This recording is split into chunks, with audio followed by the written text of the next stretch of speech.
We the ones who gotta delegate. Get that money and the power. Never be fake. Stick to cosign for 3. What did he say?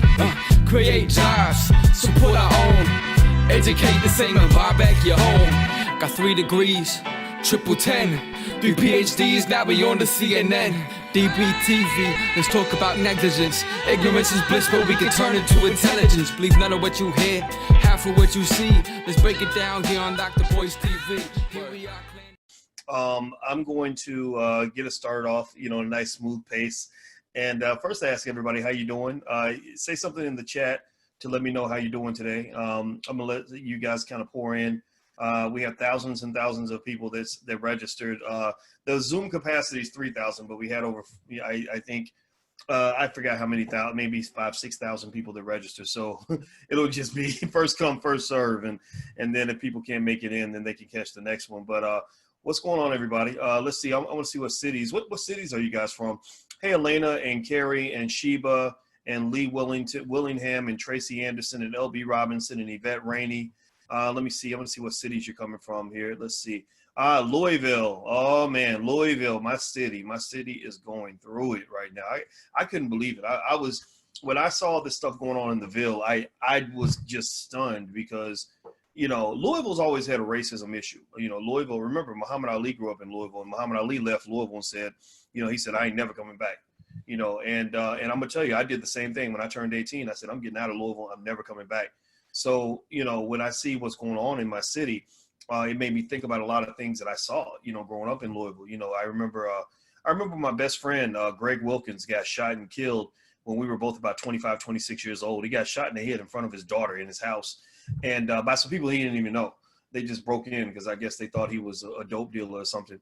And and I remember the cops dragging their feet, not really investigating. It really was very frustrating because it was kind of like, oh, well, another dead nigga, who cares? That was kind of the mindset that they had. So, it's not surprising to see all this, but it is a little bit surprising because even though, the situation was messed up and it was tough, it's almost like the city's gotten worse, like it's gone backward, and I just find that really sad. So, but I just want you to know I'm watching very closely.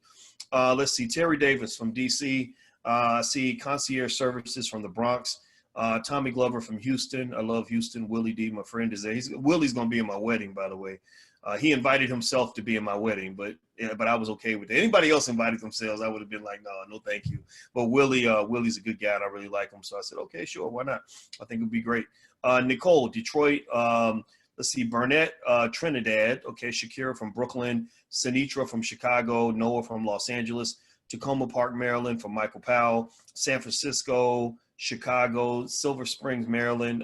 Conyers, Georgia for Sheila. Las Vegas for Kimberly. Dr. Juan and Sheila from Atlanta. All right, I love it. All right, speaking of doctor, I got to brag a little bit. I hope that's okay. I think and I'm gonna tell you why I'm gonna do this. I hope it doesn't sound pretentious, but I gotta brag. Dr. Alicia, my fiance, that beautiful black woman who's given me the honor of being my wife next year. The wedding was going to be in July, but we had to move it back because of COVID. So it's July 10th, 2021, same church, same everything. You're all invited. She actually was just promoted to full professor at the university she teaches at. And I have to be cautious about how much information I give about family members. So I don't want people blowing up her email or nothing, but she's a professor of social work and she's now a full professor. And in case you don't know, if you know anything about academia, I'll just explain it real quick. You have a hierarchy of professors. You got the adjuncts, which, are there for a while, but there's no long-term commitment. Then you have the tenure track, which is almost like dating somebody to decide if you want to marry them, meaning that if you're good enough, if they like you enough, then they'll give you tenure. And then you've got the tenured professors, which making tenure is a really big deal. Most professors never become full professors. To become a full, it's like, the difference between going to the NBA and becoming an NBA all-star. She became an all-star, so I was really proud of her. We got the letter. And the reason I'm talking about this is because, not just because I'm proud of her, but because I think that we have to go out of our way, especially as men, because we're kind of raised to be a little bit self-absorbed, where the women celebrate us, but we're not so quick to celebrate them as much as we should. And I said, you know what, I'm gonna go out of my way to celebrate this and really, just brag a little bit about her black girl magic and just say that I think that that's that I'm proud of her. So I hope that's okay. I don't want to seem like we're bragging, but I got a smart black woman that I get to sleep with every day, and I tell you that's a real blessing. So get you a nice black woman. That'll make your life better. Just pick the right ones. Don't be picking them crazy ones, because y'all know we got the crazy ones out there, and the crazy men too. So but you're here, you're B1, you're like part of this tribe. So that means you're a good one. All right. So anyway, so today for Black Movie Night, let me just kind of give you some thoughts here in terms of where we're going with this. You guys know the purpose of Black Movie Night. Let me just reiterate the purpose. The purpose of Black Movie Night is basically to create, a Black Hollywood. That's it. I mean, we really, I don't know about you, but I get sick and damn tired of Hollywood, messing up our images, making us look crazy, doing the Coon Fest in every other movie. In fact, I don't know if you guys saw this or not, but during the all the protests and riots and everything, do you guys know that one of the top most viewed movies on Netflix was The Help? Like literally, like white people were watching The Help to learn about Black people. And and I was like, really? And so, that's the issue, right? That we have just so many misperceptions of who we are being perpetuated, so much fraudulent representation of Black people being pushed throughout the world, not just by white folks, but by Black folks. You've got false leadership out here. You got people out here just making you look crazy. You got rappers, some of them, not all of them, but some of them, about as ignorant as the day is long. Y'all know what I'm talking about. Come on now. I love hip hop, but y'all know some of these rappers are stupid, crazy, self-destructive, and just as bad as the damn KKK. And basically you're getting a whole lot of just misrepresentation on your people. And so, we got some choices, right? We could go and hold a march and sing "We Shall Overcome" and call up Al Sharpton, and maybe he can come by and bring his perm with him and give a little speech and make everybody feel better. Or we could go beg white folks to make better movies, right? We could beg white people to stop being white and to stop doing what they've been doing for hundreds of years, right? That's an option, right? Or we could, take plan C, which is to build our own, create something that's ours, create something that's better than, the fake Hollywood, create something that's, that really reflects the uniqueness and the brilliance and the capability of Black people. So that's what Black Movie Night's all about. Black Movie Night is basically an effort to create an economy. It's working. It's working. Like literally, I think we've crossed well over 100,000 people that have come to the Black Movie Nights. And basically what you're doing is you're creating the mechanisms that develop an industry, right? You need production, distribution, and monetization. So we've got the production. We've got the filmmakers, we got the directors, producers, writers, actors, actresses. We've got all these great talented Black people out here. Nobody's more talented than Black people. We know this, right? So you got all these folks out here making great movies, doing great stuff. Everybody from people like, like the Byron Hertz to Marcus Small, who made the Melanin Code, which you guys love, to Tariq Nasheed doing Hidden Colors. Dorian Chandler did Resurrecting Black Wall Street. Tierra K.J. Williams did Raising a Black Scholar. Raheem Shabazz is doing Elementary Genocide. You've got so many great Black filmmakers out here. Madam President. I mean, the list goes on and on and on. So you've got the production side, right? And then at that point, well, what do you need next? You need distribution. Distribution. Why do you think Tyler Perry signed the deal with Lionsgate? Why do you think that so many Black filmmakers have to, or feel that they have to partner with, companies like Netflix or Lionsgate or Warner Brothers or whatever, right? They have to do that because white folks typically control distribution. Historically, they control distribution, which is getting your product out to the masses. Well, guess what? This platform, it's not as big as Netflix, but we can say that we can reach about 4 million people on Facebook. We have maybe about we're approaching 1 million total YouTube subscribers, maybe 700,000, something like that. We have 100,000 people in the Black Business School. We have 300,000 or 400,000 of Black folks on email lists. So we can distribute, we can get it out to the masses. And then the last piece of building an industry is what they call monetization. And that's easy. That sounds just like it. It is what it sounds like, right? It's the ability to turn $1 into $1.50, right? And then you rinse and repeat, right? So you invest your money on the front end, you make a great film, you distribute it to the masses. You've got a great group of people that believe in the mission and have a need for the product and support Black businesses and want to be a part of that, which is where you come in. and they support these films. And guess what? For every dollar you put in, you're making $1.50. You can then go back and take that money and reinvest it. Next thing you know, you're making bigger, better projects. You're making blackbuster films, not blockbuster, blackbuster films that have budgets over $1 million. So my prediction is that right out of Black Movie Night, I'm going to lay this out here. This is the vision that I have. This is something I believe we can do. I want us to be able to make a $1 million movie in the Black community. Like, I want us on this very platform to be able to say that we have this film, the budget is over $1 million, and we can confidently make this investment because we know that the audience is there as well. That folks are going to show up for this film the same way Black folks showed up when Disney put out the Black Panther. When Disney put out the Black Panther, y'all made Disney about $1 billion, about $1 billion. And I'm gonna tell you, Disney ain't giving that money back. They're not in the habit of giving money away to Black people, right? They're in the habit of giving money to white people. But we're not mad at Disney. We're not mad at them for doing what they do. What I'm more mad at is when we don't do what we do, right? When we don't do what we can do, right? So don't worry about them doing what they're gonna do. They're gonna keep doing what they do. White folks ain't gonna stop being white, right? They're not gonna stop hustling in their own way.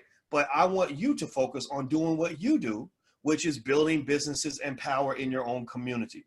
Now, let's go a little bit deeper here. Why is it that tonight on Black Movie Night, we're deviating a little bit? Tonight's movie star, so to speak, typically we show a Black film, we bring in the director. Our goal is to make somebody famous that night. That's the goal, right? So if you have a great Black film and nobody's seeing it, email, let me give you the email address. Somebody type it in so others can see it, because people always ask me to repeat the email address. I'm gonna say it really loud and clear twice. And then if you could, please type it in so that other people can see it, so they can write it down, because we want to help anybody that has something good that they want people to see. The email is producer@flynubianmedia.net. Producer@flynubianmedia. Wait, did I say .net? Wait, crap. I think it's .com. Sorry, I think it's producer. That's so bad. I'm sorry. I said .net. I meant to say .com. See, I messed that up. Producer@flynubianmedia.com. So email producer@flynubianmedia.com and send over your film, send over a link, and we'll review it. We can't promise anything, but we'll take a look and we'll do our best to see what we can do to support you. Anyway, tonight, instead of actually watching a film, I decided that a better film to watch in light of what's going on in this country is a film that stars one of the greatest human beings in the history of this planet by the name of Malcolm X. Malcolm X gave a couple of great speeches, one that I love called the Ballad of the Bullet, and the other one called The House Negro and the Field Negro.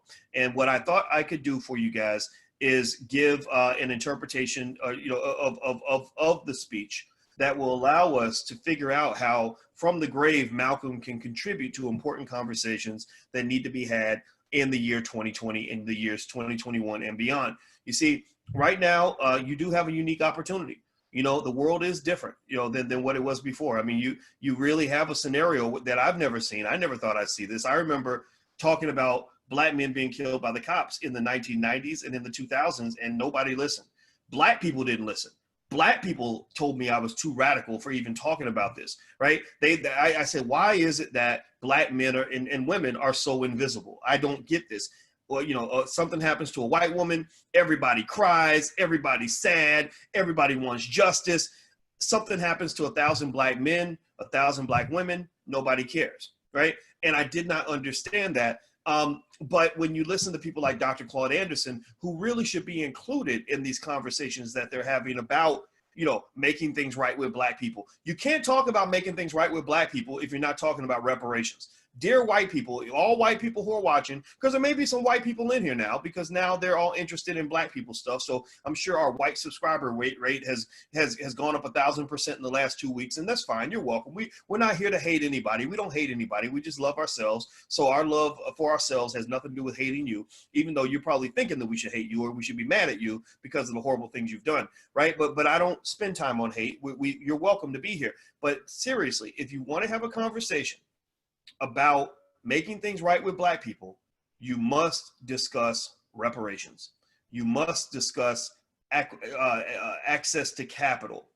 You must discuss the 40 acres and a mule that was promised to Black people right after slavery that was never delivered. You must discuss ways in which Black people can actually get support if you want to be supportive. I'm not going to say no to the support, but it must be with very few strings attached.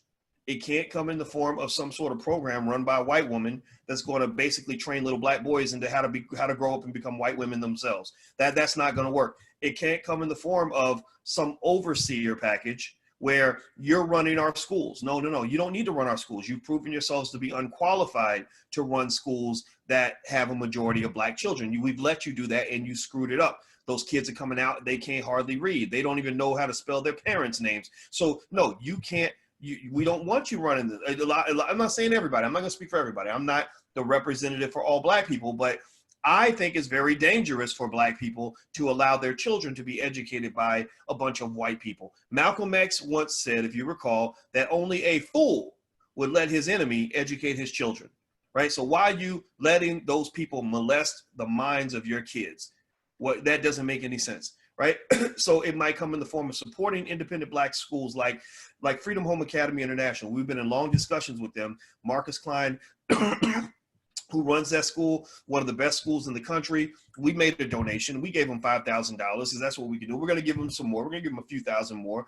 But you know, they don't need $1,000, $5,000, $10,000 donations. They need $100 million. How about that? How about you go in your deep white pockets, instead of putting $1 billion behind poorly conceived IPOs or startup companies in Silicon Valley, go to a school like a Freedom Home Academy International and give them $100 million with no strings attached, and with the simple request that they go educate as many black children as possible and use black teachers to do that. Those are the kinds of things that I want us to look for. What I want us to really be very cautious of is symbolism. They're going to feed you symbolism all day long. Many folks lean on the fact that black people have very low self-esteem. And when your self-esteem is low, you're just walking around like a little homeless girl looking for somebody to tell you that you're cute because your daddy never did it when you were growing up, right? You're looking for somebody to buy you a bag of Fritos and get you, a pimp to take you to Shake Shack. And then next thing you know, you'll do anything for this man because he's the first man that's ever shown you love. I need y'all to stop acting like political and economic hoes. I'm serious. I need y'all to stop that. I need you to stop whoring yourself out to anybody who pays you a compliment or gives you a fake little award. I encourage you to have enough self-esteem to sit down at the table and demand what you want. Demand what again, I'm not against taking what is owed to us from white folks. If corporations want to step up and write big checks, then I'm happy for all of you that'll take. I'm not going to take those checks. We don't do corporate sponsorships. We don't do government funding with the Black Business School. We like to stay independent. But I want you to get as many of those checks as you can possibly get. And I want you to allocate and deploy those funds in the black community, but you must think about it in the right way. So why are we watching the Ballad of the Bullet? Well, because these white folks, these same folks that were marching with you last week are going to be asking for your vote next week. I'm not here. I reiterate, I am not here to tell you who to vote for. I'm not here to tell you how to vote, if you should vote. I'm here to tell you to do one thing, think it through and make the best decision that works for you. I'm here to ask you to do one thing. Pursue the thing that we have been fighting for since slavery, which is freedom. That's it. The best thing I can offer you and to support you in is your quest for freedom. So freedom to me means doing what you want to do. That's all freedom. Freedom just means doing what you want to do and not doing what somebody else is telling you to do. If you're doing what somebody else is telling you to do, or you let somebody harass you into doing something, right? Or somebody voter shaming you into voting for a politician that you don't want to support, or letting somebody guilt trip you into doing something, that's not freedom. That's not. Give me a yes or no if you follow what I'm saying. Give me a yes or no. I don't see that as freedom. So when I tell you, when I go out here, think about this, process this for a minute. Here's two things you want to think about in terms of alarm bells that let you know that white folks ain't done being white and America is still America. Two things. One, you're having all these conversations about race, but they're going to the same usual suspects. They're still going to the Al Sharptons. They're ignoring the Dr. Claude Andersons. They're not having a conversation with him about powernomics. They're not talking to black folks that really know how to run businesses and who really know what the people need. They're going to the same old bougie folks that are utilizing their connection with the black community as an opportunity for them to build wealth and to get, to become successful individually. Right? That's a huge red flag for me. And I really think that this is also going to translate into into something that would only occur during an election year. Much of this is happening because it is an election year. If this were 2019 instead of 2020, most of these conversations would be very different. So I just don't want you to get played by the okie doke. Like Malcolm says, I don't want you to be hoodwinked, bamboozled, run amok, led astray, and all these other things. And there was one more point I was going to make on that, and I lost my point. Damn, I hate when that happens. You ever have a thought that goes in your head and then you're like, that's a good thought, and you try to hold on to it and it just disappears. But here's the point. There you go. See, it just came back. I think you have to be cautious also about this fact. Okay, so many of you who've watched this podcast or who've been in this space for any significant period of time, you know that I have never told Black people who to vote for. You know that I've never told you that you're not welcome here if you're a Trump supporter. I've never said to a Trump supporter, you can't come up in here because you're supporting Trump. I've never said you can't come here because you support Biden. I never said you can't come in here because you didn't vote. I've never said you can't come in here because you're Green Party. I've never said that. All I've said is do what's best for you. All I've said is think it through and make the decision that works best for you and your family. Am I right? Give me a confirmation if you've seen this, if you know this, right? So and a lot of you do know this. I have never told Black people what to do when they get in that voters booth, because I believe that is a fundamental freedom that you should have, that no one should be allowed to disturb. So if you know for a fact that I have never told Black people not to vote or who to vote for, well, why is it that there are so many people who have a problem, a big problem with what I have been saying to you? You don't understand. I got banned from Ebony Magazine by one of the editors because she said he's telling Black people not to vote. I said, find me a recording anywhere where I told Black people not to vote or where I told Black people who to vote for. I've never done that. I've never done that. So the reason I bring this up is not because it's about me. I'm used to that, right? You have propaganda, you have misinformation, you have people that want to manipulate you, mislead you, all this other stuff. That's going to continue to happen. But I wanted to point that out as a red flag in the sense that, in this simple sense, why is it that some people have such a big problem with Black people making their own decisions? Why is it that people consider it to be a threat when someone simply says to Black people, look, just do what works best for you? White folks are going to do what's best for them. Politicians are sure as hell going to do what's best for them. You do what's best for you. They're going to be selfish. You be selfish. It doesn't mean you should vote for a certain politician and not vote. It means you should decide what to do based on what's going to work for you and your family.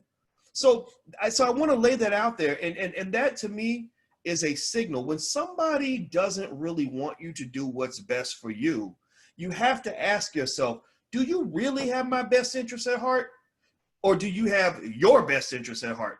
Are you thinking about me or are you thinking about you? Because you say you're thinking about me, but every time I tell you what I want to do, you tell me that I shouldn't do that and that I should do what you want me to do. So it sounds like you're thinking about you and you're not thinking about me. So what I'm here to just say to you guys is, and this is why I wanted Malcolm. Malcolm, I love the fact that we can access Malcolm because, there's something about being deceased that makes people immortal and almost untouchable. And there's something about being alive and in the trenches that makes people, throw swings at you and stuff like that, right? So maybe when I die, right, like I'm not scared of death. I'm not scared of death because I know the minute I die, I think I'll become an angel or something. I'll become immortal. I can speak, I can speak as one of the gods, and people will go back and watch old videos I made when I was here, because we appreciate things when they're gone, right? So I went to a funeral today and I told Alicia, I said, I want to actually create my own eulogy so that when I'm gone, the words will have more impact than they will while I'm here. So I don't want to die. I don't plan to die. I don't think I'm going to die, but I'm not scared to die. And if I die, that'll be a great opportunity for the words to sink in a little bit differently than they do when you're here. Because when you're just here, it's easy for people to just get mad and throw mud. But Malcolm's among the gods. He's among the ancestors now. And I want to lean on words from one of the ancestors, one of the most cherished, respected ancestors, one of the greatest human beings in the history of this country, the history of this world, one of the first people that your child should learn about when they go to school. And I want him to speak on what we're dealing with right now. Because as I said before, white folks ain't gonna stop being white. They haven't stopped being white.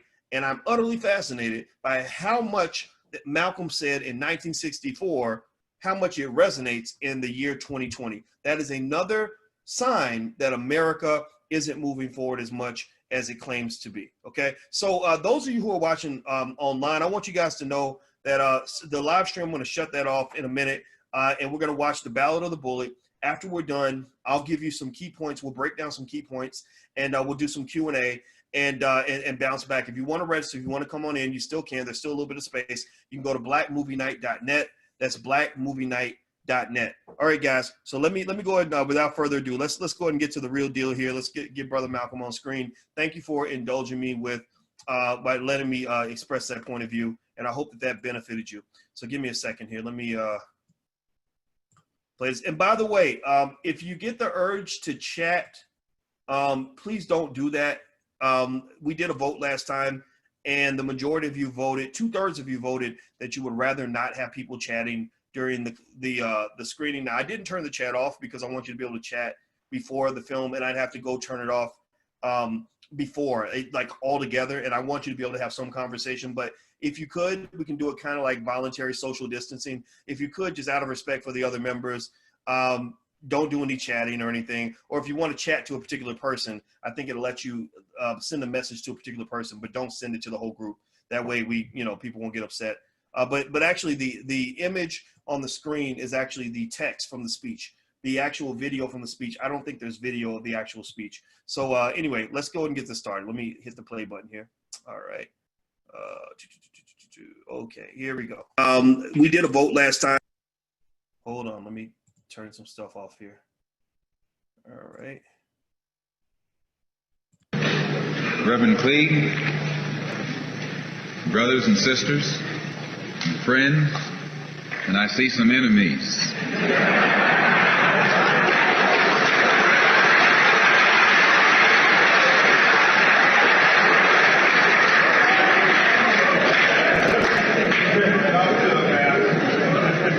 I think we'd be fooling ourselves if we had an audience this large and didn't realize that there were some enemies present.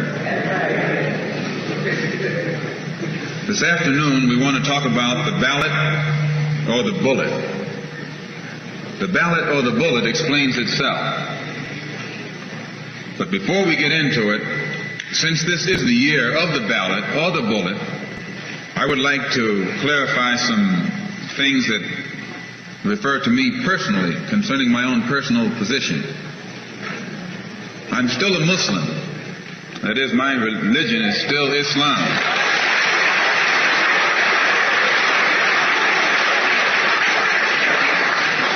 My religion is still Islam.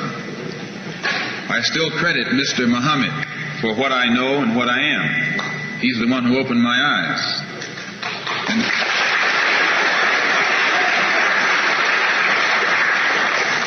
At present, I'm the minister of the newly founded Muslim Mosque Incorporated, which has its offices in the Teresa Hotel right in the heart of Harlem. That's the Black Belt in New York City.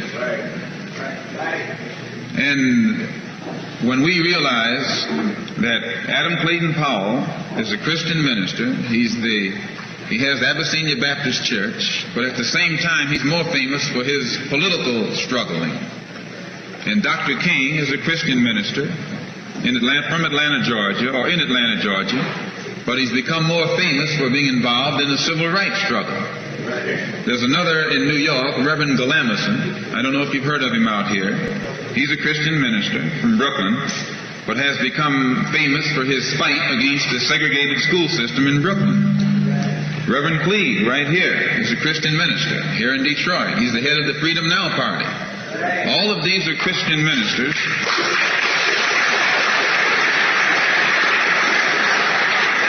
All of these are Christian ministers, but they don't come to us as Christian ministers. They come to us as fighters in some other category. I'm a Muslim minister. The same as they are Christian ministers, I'm a Muslim minister. And I don't believe in fighting today in any one front, but on all fronts.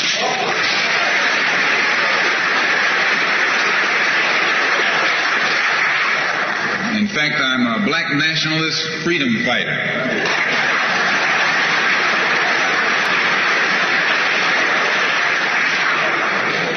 Islam is my religion, but I believe my religion is my personal business.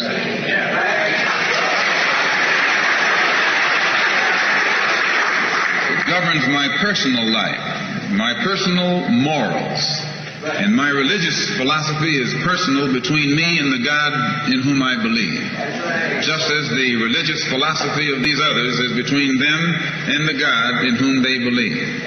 And this is best this way. Were we to come out here discussing religion, we'd have too many differences from the outstart, and we could never get together. So today, though Islam is my religious philosophy, my political, economic, and social philosophy is black nationalism. You and I,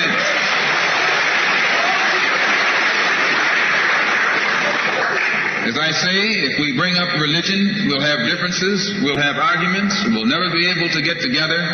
But if we keep our religion at home, keep our religion in the closet, keep our religion between ourselves and our God, but when we come out here, we have a fight that's common to all of us against the enemy who is common to all of us.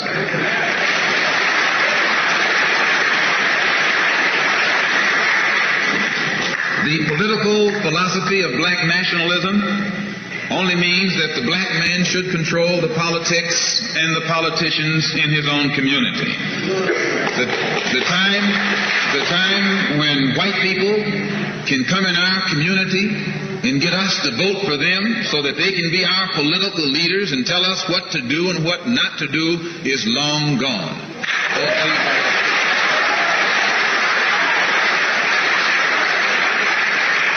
By the same token, the time when that same white man, knowing that your eyes are too far open, can send another Negro into the community, get you and me to support him so he can use him to lead us astray, those days are long gone.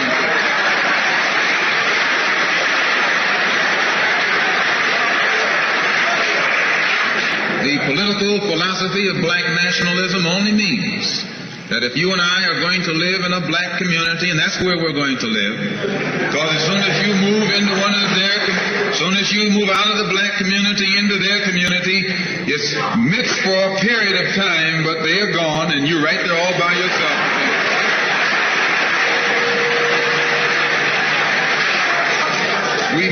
We must understand the politics of our community, and we must know what politics is supposed to produce. We must know what part politics play in our lives. And until we become politically mature, we will always be misled, led astray, or deceived or maneuvered into supporting someone politically who doesn't have the good of our community at heart. So the political philosophy of black nationalism only means that we will have to carry on a political program of re-education to open our people's eyes, make us become more politically conscious, politically mature. And then we will, whenever we get ready to cast our ballot, that ballot will be cast for a man of the community who has the good of the community at heart.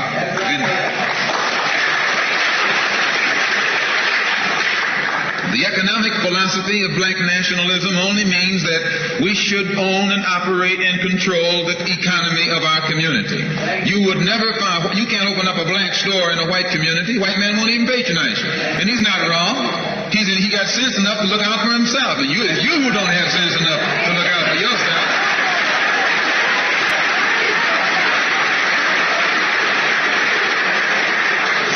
The white man is too intelligent to let someone else come and gain control of the economy of his community.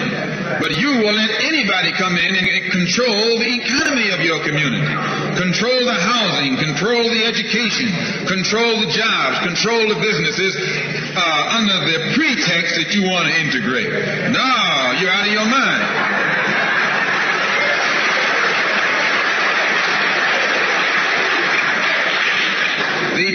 The economic philosophy of black nationalism only means that we have to become involved in a program of re-education to educate our people into the importance of knowing that when you spend your dollar out of the community in which you live, the community in which you spend your money becomes richer and richer. The community out of which you take your money becomes poorer and poorer. And because these Negroes who have been misled, misguided, are breaking their necks to take their money and spend it with the man is becoming richer and richer, and you're becoming poorer and poorer. And then what happens? The community in which you live becomes a slum. It becomes a ghetto. The conditions become run down. And then you have the audacity to complain about poor housing in a run-down community. Why, you run it down yourself when you take your dollar.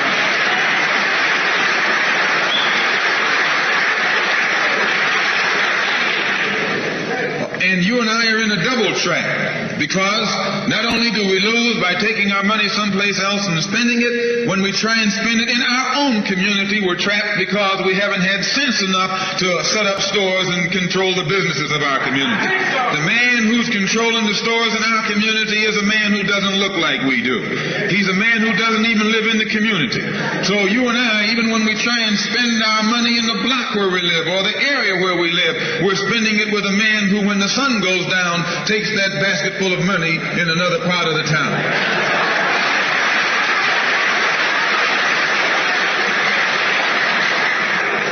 So we're trapped, double trapped, triple trapped. Anywhere we go, we find that we're trapped. And every kind of solution that someone comes up with is just another trap. But the political and economic philosophy of black nationalism, the economic philosophy of black nationalism shows our people the importance of setting up these little stores and developing them and expanding them into larger operations.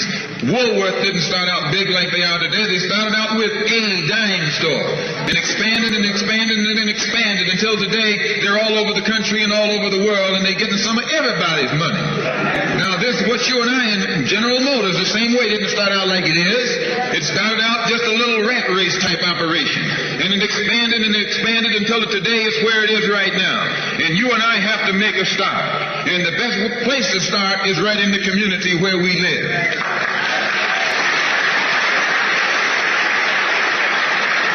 So our people not only have to be re-educated to the importance of supporting black business, but the black man himself has to be made aware of the importance of going into business.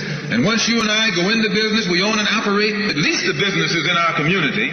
What we will be doing is developing a situation wherein we will actually be able to create employment for the people in the community. And once you can create some employment in the community where you live, it will eliminate the necessity of you and me having to act ignorantly and disgracefully, boycotting and picketing some cracker someplace else, trying to beg him for a job.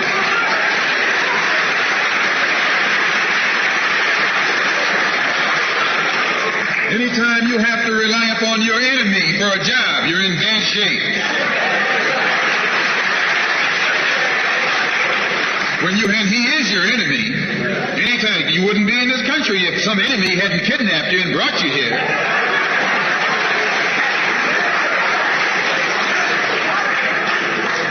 On the other hand, some of you think you came here on the Mayflower.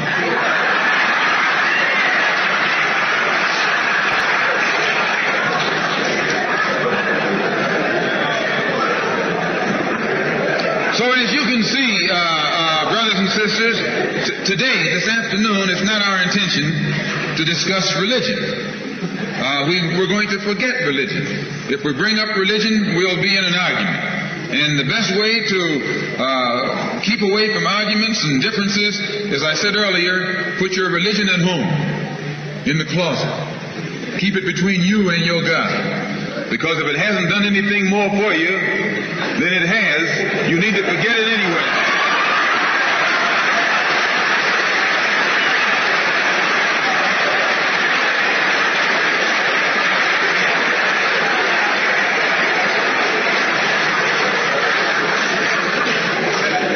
Whether you are a Christian or a Muslim or a nationalist, we all have the same problem. They don't hang you because you're a Baptist, they hang you because you're black.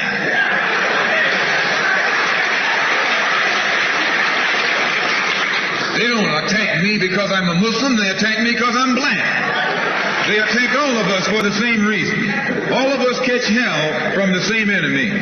We're all in the same bag, in the same boat. We suffer political oppression, economic exploitation, and social degradation.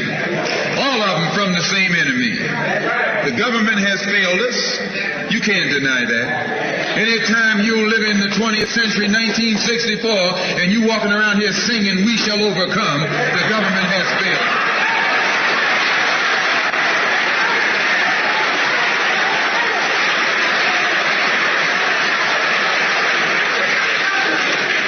This is part of what's wrong with you. You do too much singing.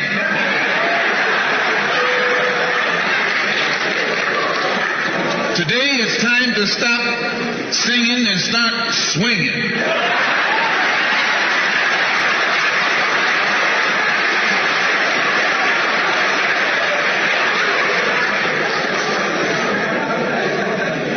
You can't sing up on freedom, but you can swing up on some freedom.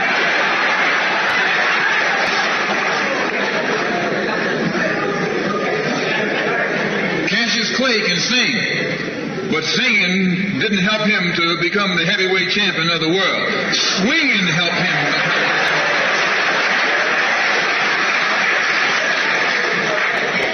So this government has failed us. The government itself has failed us.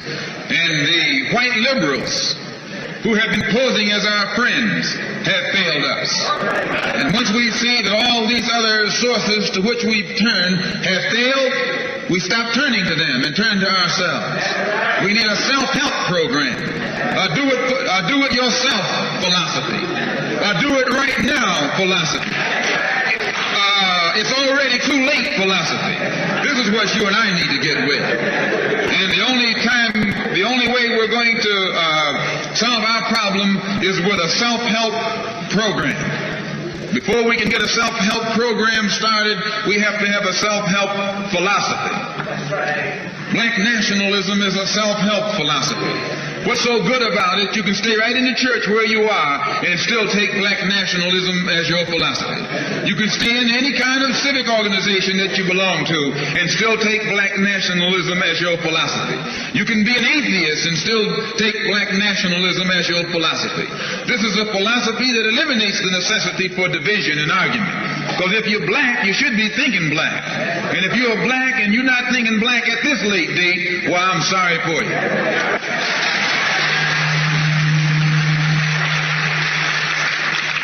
Once you change your philosophy, you change your thought pattern. Once you change your thought pattern, you change your attitude. Once you change your attitude, it changes your behavior pattern. And then you go on into some action. As long as you got a sit-down philosophy, you'll have a sit-down thought pattern. And as long as you think that old sit-down thought, you'll be in some kind of sit-down action. They'll have you sitting in everywhere.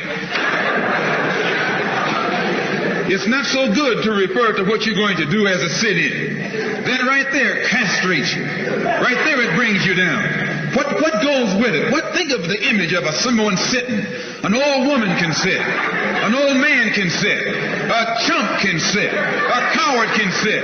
Anything can sit. Well, you and I have been sitting long enough, and it's time today for us to start doing some standing and some fighting to back that up.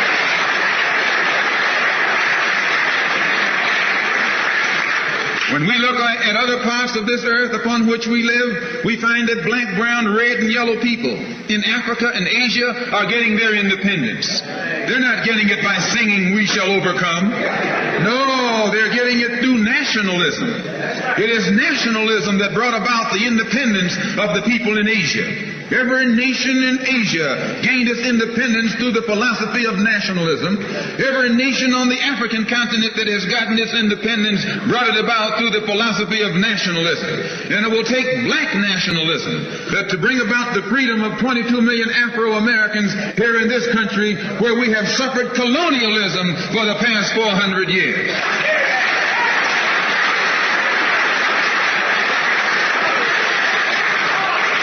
America is just as much a colonial power as England ever was. America is just as much a colonial power as France ever was. In fact, America is more so a colonial power than they, because she's a hypocritical colonial power behind it.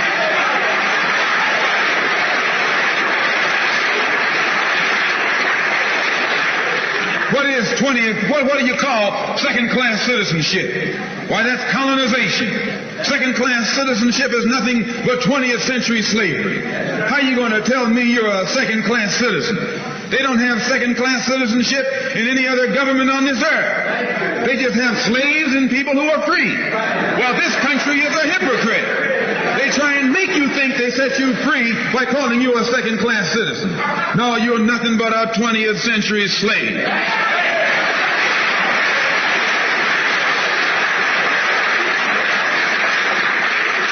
Just as it took nationalism to remove colonialism from Asia and Africa, it'll take black nationalism today to remove colonialism from the backs and the minds of 22 million Afro-Americans here in this country. And 1964 looks like it might be the year of the ballot or the bullet.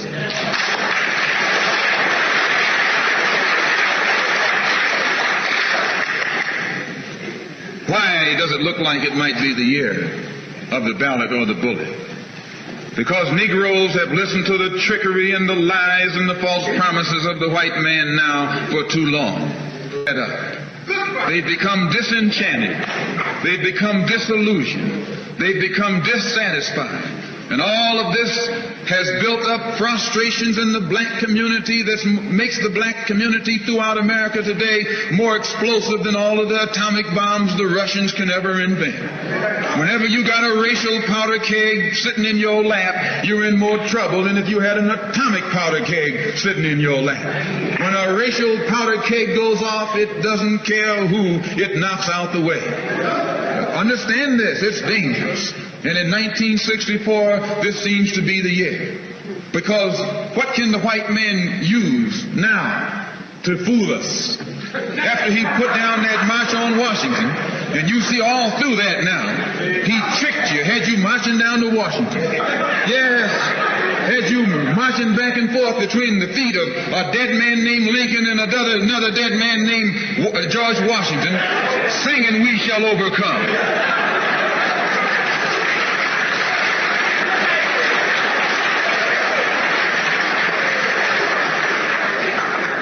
He made a chump out of you. He made a fool out of you. He made you think you were going somewhere, and you end up going nowhere but between Lincoln and Washington. So today our people are disillusioned. They've become disenchanted. They've become dissatisfied. And in their frustrations, they want action. You'll see this young black man, this new generation, asking for the ballot or the book. That old Uncle Tom action is outdated. The young generation don't want to hear anything about the odds are against us. What do we care about odds?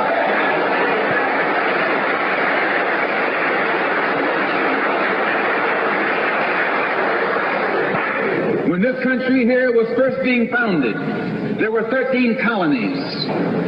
The whites were colonized. They were fed up with this taxation without representation. So some of them stood up and said, liberty or death. I went to a white school over here in Mason, Michigan. The white man made the mistake of letting me read his history books. He made the mistake of teaching me that Patrick Henry was a patriot and George Washington wasn't nothing nonviolent about old Pat or George Washington. Liberty or death was what brought about the freedom of whites in this country from the English.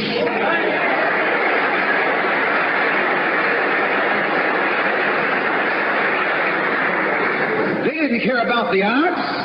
Why, they faced the wrath of the entire British Empire. And in those days, they used to say that the British Empire was so vast and so powerful when the sun would never set on it. This is how big it was. Yet these 13 little scrawny states, tired of taxation without representation, tired of being exploited and oppressed and degraded, told that big British Empire, liberty or death. And here you have 22 million Afro-Americans, black people today, catching more hell than Patrick Henry ever saw.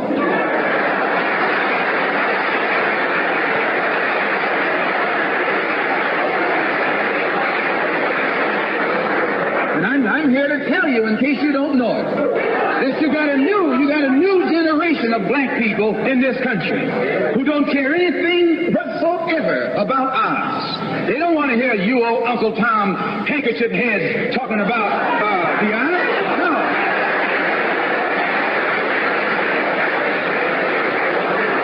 This is a new generation. If they're going to draft these young black men and send them over to Korea or South Vietnam to face 800 million Chinese,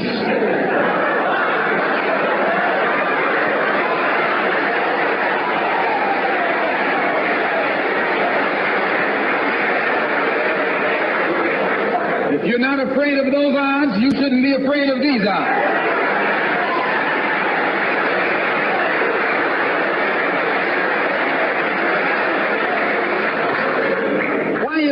Why does this loom to be such an explosive political year? Because this is the year of politics. This is the year when all of the white politicians are going to come into the Negro community. You never see them until election time. You can't blame them until election time.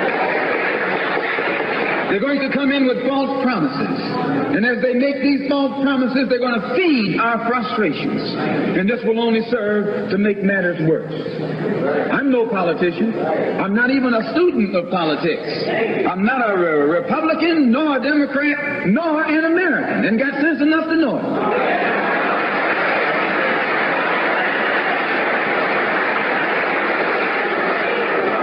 I'm one of the 22 million black victims of the Democrats.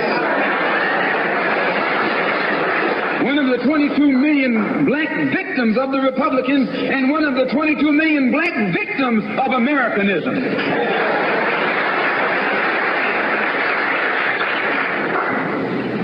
When I speak, I don't speak as a Democrat or a Republican.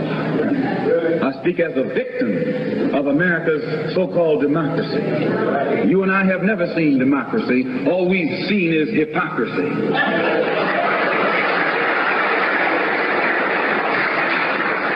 When we open our eyes today and look around America, we see America not through the eyes of someone who has enjoyed the fruits of Americanism. We see America through the eyes of someone who has been the victim of Americanism. We don't see any American dream. We've experienced only the American nightmare.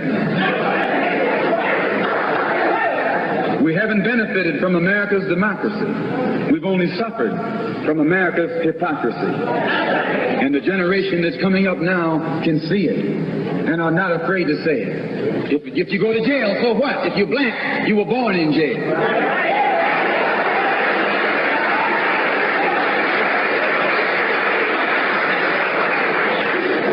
If you're black, you were born in jail. In the North as well as the South. Stop talking about the South. As long as you're south of the Canadian border, you're South.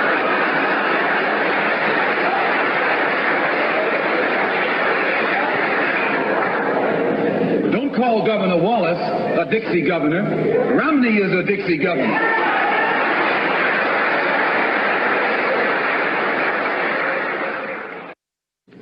22 million black victims of Americanism are waking up, and they're gaining a new political consciousness, becoming politically mature. And as they develop this political maturity, they're able to see the recent trends in these political elections. They see that the whites are so evenly divided that every time they vote, the race is so close, they have to go back and count the votes all over again. And which means that any block, any minority that has a block of votes that stick together is in a strategic position. Either way you go, that's who gets it.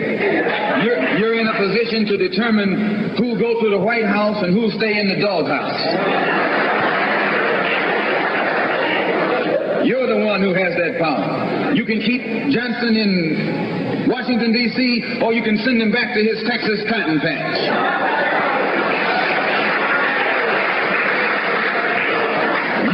one who sent Kennedy to Washington. You're the one who put the present Democratic administration in Washington, D.C. The whites were evenly divided. It was the fact that you threw 80% of your votes behind the Democrats that put the Democrats in the White House. When you see this, you can see that the Negro vote is the key factor. And despite the fact that you are in a position to be the determining factor, what do you get out of it? The Democrats have been in Washington, D.C. only because of the Negro vote. They've been down there 4 years. And all other legislation they wanted to bring up, they brought it up and gotten it out of the way, and now they bring up you. And now they bring up you. You put them first, and they put you last. Because you're a chump.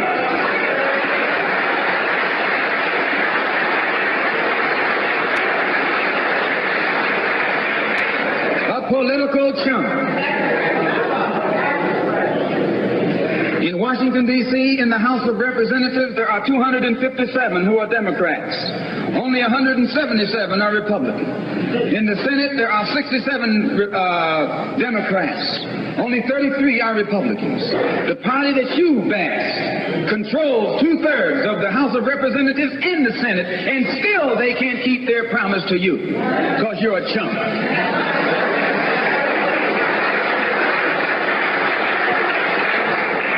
Anytime you throw your weight behind a political party that controls 2/3 of the government, and that party can't keep the promise that it made to you during election time, and you are dumb enough to walk around continuing to identify yourself with that party, you're not only a chump, but you're a traitor to your race.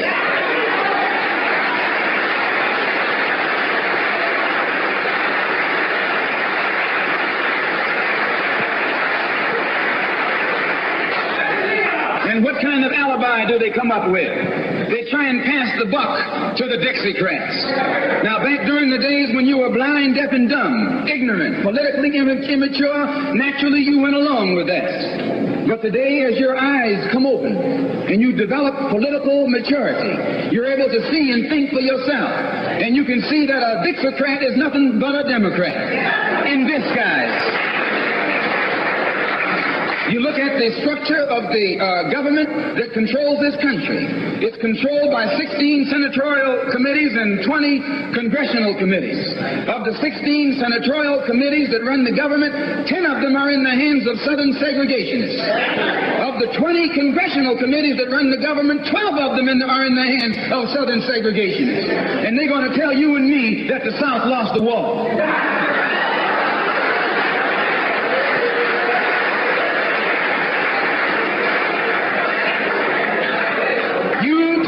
Are in the hands of a government of segregationists, racists, white supremacists, who belong to the Democratic Party but disguise themselves as Dixiecrats. A Dixiecrat is nothing but a Democrat. Whoever runs the Democrats is also the father of the Dixiecrats, and the father of all of them is sitting in the White House.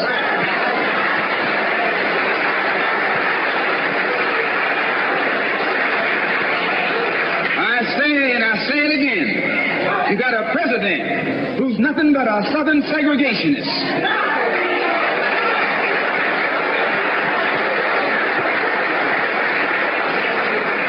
From the state of Texas. They'll lynch you in Texas as quick as they'll lynch you in Mississippi. Only in Texas, they lynch you with a Texas accent. In Mississippi, they lynch you with a Mississippi accent. And the first thing the cracker does when he comes in power, he takes all the Negro leaders and invites them for a coffee to show that he's all right. And those Uncle Toms can't pass up the coffee.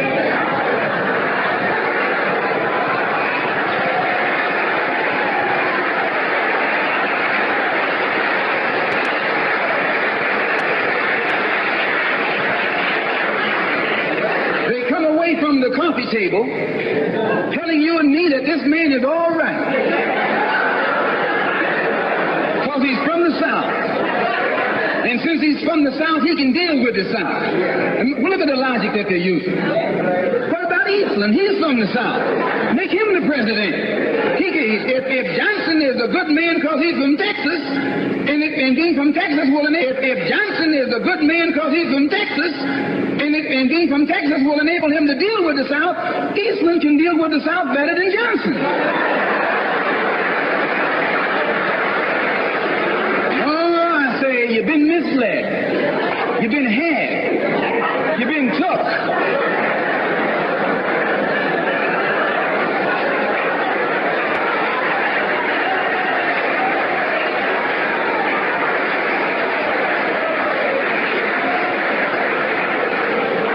Washington a couple of weeks ago while the senators were filibustering, and I noticed in the back of the Senate a huge map, and on this map it showed the distribution of Negroes in America. And surprisingly, the same senators that were involved in the filibuster were from the states where there were the most Negroes. Why were they filibustering the civil rights legislation? Because the civil rights legislation is supposed to guarantee voting rights to Negroes in those states. And those senators from those states know that if the Negroes in those states can vote, those senators are down the drain.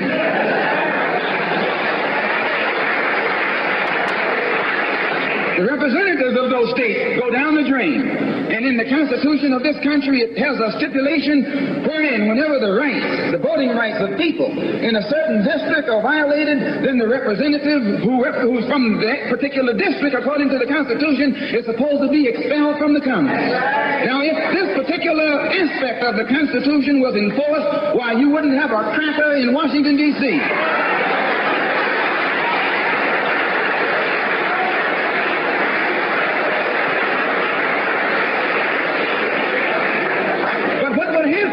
When you expel the Dixiecrat, you're expelling the Democrat. When you destroy the power of the Dixiecrat, you're destroying the power of the Democratic Party.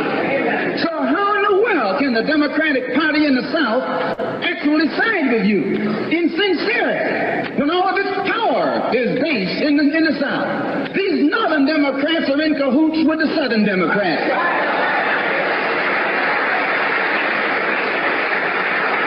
They're playing a giant con game, a political con game. You know how it goes. One of them comes to you and make believe he's for you, and he's in cahoots with the other one that's not for you. Why? Because neither one of them is for you. But they got to make you go with one of them or the other.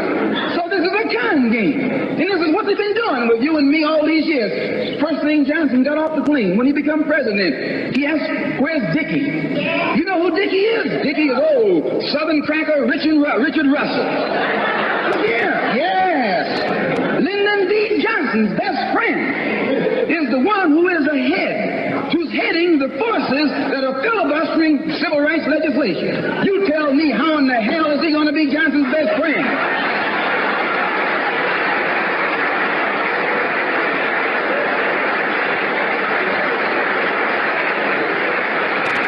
How can Johnson be his friend and your friend too? No, that man is too tricky, especially if his friend is still old Dickie.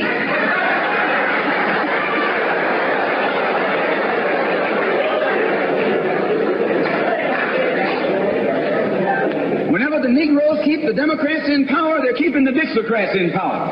This is true. A vote for a Democrat is nothing but a vote for a Dixiecrat. I know you don't like me saying that, but I'm not the kind of person who come here to say what you like. I'm going to tell you the truth whether you like it or not.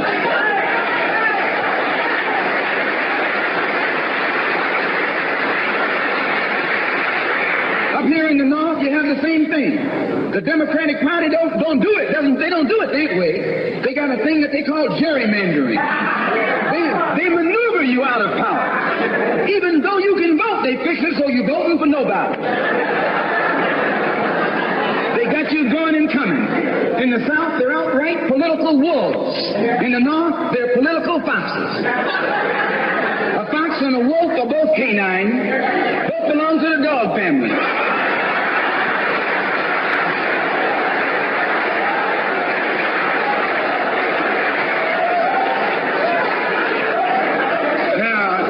Your choice. You're going to choose a northern dog or a southern dog. Because either dog you choose, I guarantee you, you'll still be in the doghouse. This is why I say it's the ballot or the bullet. It's liberty or it's death. It's freedom for everybody or freedom for nobody.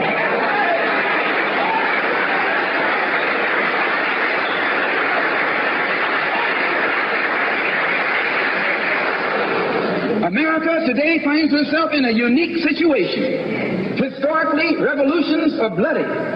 Oh, yes, they are. They have never had a bloodless revolution or a nonviolent revolution. That don't happen even in Hollywood.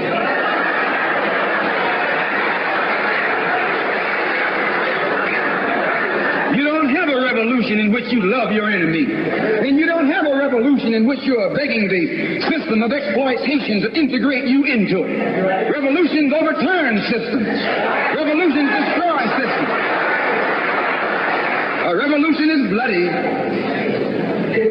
But America is in a unique position. She's the only country in history in a position actually to become involved in a bloodless revolution. The Russian Revolution was bloody. Chinese Revolution was bloody. French Revolution was bloody. Cuban Revolution was bloody. And there was nothing more bloody than the American Revolution.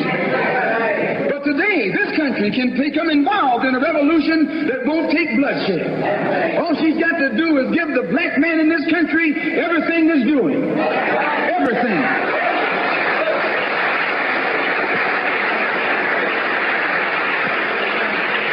I hope that the white man can see this, because if you don't see it, you're finished.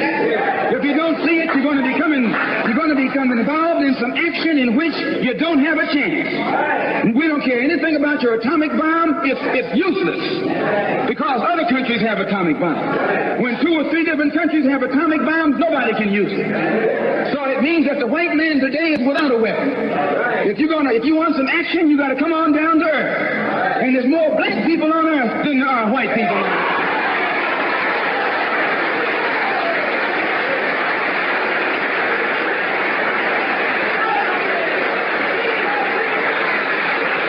I only got a couple more minutes. The white man can never win another war on the ground. His days of war victory, his days of ground victory are over. Right now, that he's involved in. Tell me where he's winning. Nowhere. Why, some rice farmers, some rice eaters ran him out of Korea. Yes, they ran him out of Korea.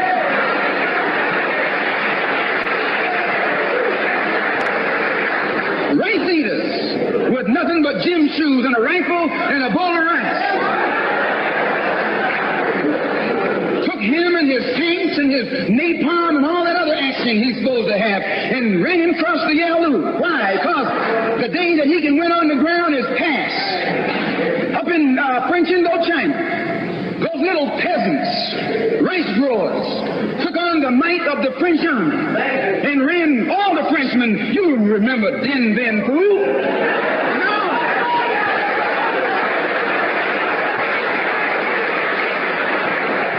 The same thing happened in Algeria, in Africa. They didn't have anything but a rifle. The French had all these highly mechanized instruments of warfare, but they put some guerrilla action on. And a white man can't fight a guerrilla warfare. Guerrilla action takes heart, takes nerve, and he doesn't have that.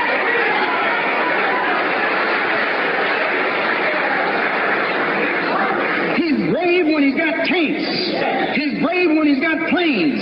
He's brave when he's got bombs. He's brave when he got a whole lot of company along with him. But you take that little man from Africa and Asia, turn him loose in the woods with a blade.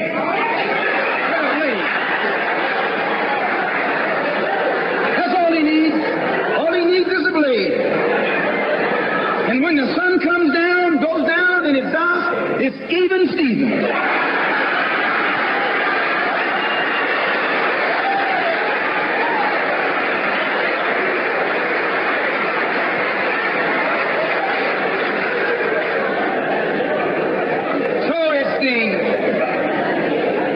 It's the ballot or the bullet. Today our people can see that we're faced with a government conspiracy. This government has failed us. The senators who are filibustering concerning your and my rights, that's the government. Don't say it's Southern senators. This is the government. This is a government filibuster. It's not a segregationist filibuster. It's a government filibuster. Any kind of activity that takes place on the floor of the Congress or the Senate, that's the government. Any kind of dilly-dallying, that's the government. Any kind of pussyfooting, that's the government. Any kind of act that's designed to delay or deprive you and me right now of getting full rights, that's the government, that's responsible. And anytime you find the government involved in a conspiracy to violate the citizenship or the civil rights of a people, then you are wasting your time going to that government expecting redress. Instead, you have to take that government to the world court and accuse it of genocide and all of the other crimes that it is guilty of today.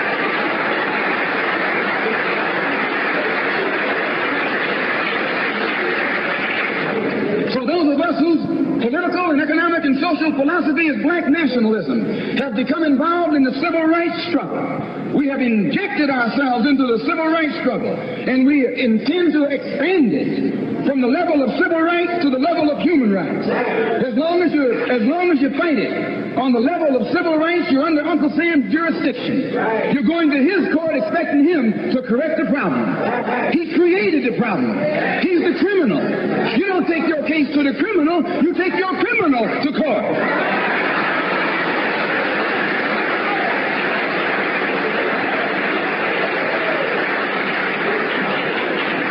When the government of South Africa began to trample upon the human rights of the people of South Africa, they were taken to the UN. When the government of Portugal began to trample upon the rights of our brothers and sisters in Angola, it was taken before the UN. Why, even the white man took the Hungarian question to the UN, and just this week, Chief Justice Goldberg was crying over 3 million Jews in Russia about their human rights, charging Russia with violating the UN Charter because of its mistreatment of the human rights of Jews in Russia. Now you tell me, how can the plight of everybody on this earth reach the halls of the United Nations, and you have 22 million Afro-Americans whose churches are being bombed, whose little girls are being murdered, whose leaders are being shot down in broad daylight? Now you tell me why the leaders of this struggle have never taken it before the United Nations.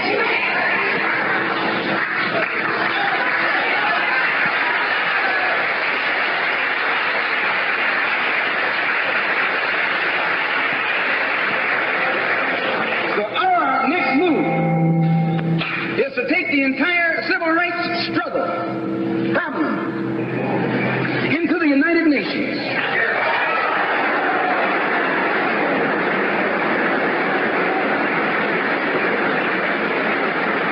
And let the world see that Uncle Sam is guilty of violating the human rights of 22 million Afro, and still has the audacity or the nerve to stand up and represent himself as the leader of the free world.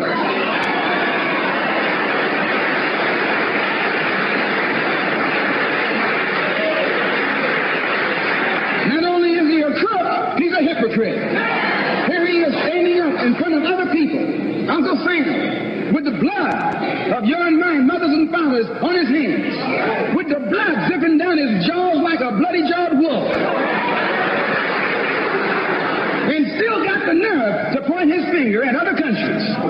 You can't even get civil rights legislation. And this man has got the nerve to stand up and talk about South Africa, or talk about Nazi Germany, or talk about Portugal. No more days like those.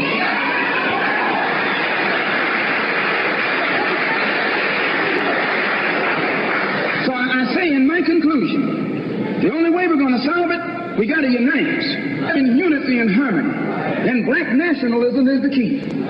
How are we going to overcome the tendency to be at each other's throats that always exists in our neighborhood? And the reason this tendency exists, the strategy of the white man has always been divide and conquer. He keeps us divided in order to conquer us. He tells you, I'm for separation and you for integration, and keep us fighting with each other. No, I'm not for separation and you're not for integration. What you and I are for is freedom.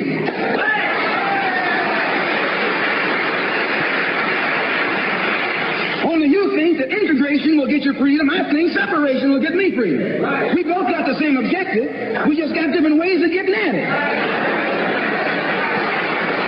So I studied this man, Billy Graham, who preaches white nationalism. That's what he preaches.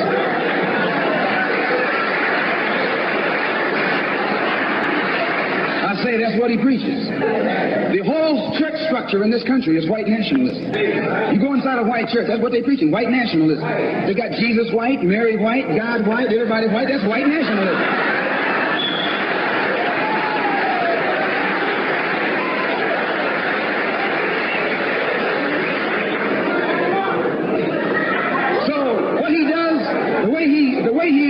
The way he circumvents the jealousy and envy that he ordinarily would incur among the heads of the church. Whenever you go into an area where the church already is, you're going to run into trouble. Because they got that thing, what you call it, syndicated. So they got a syndicate just like the racketeers have. I'm going to say what's on my mind because the preachers already proved to you that they got a syndicate.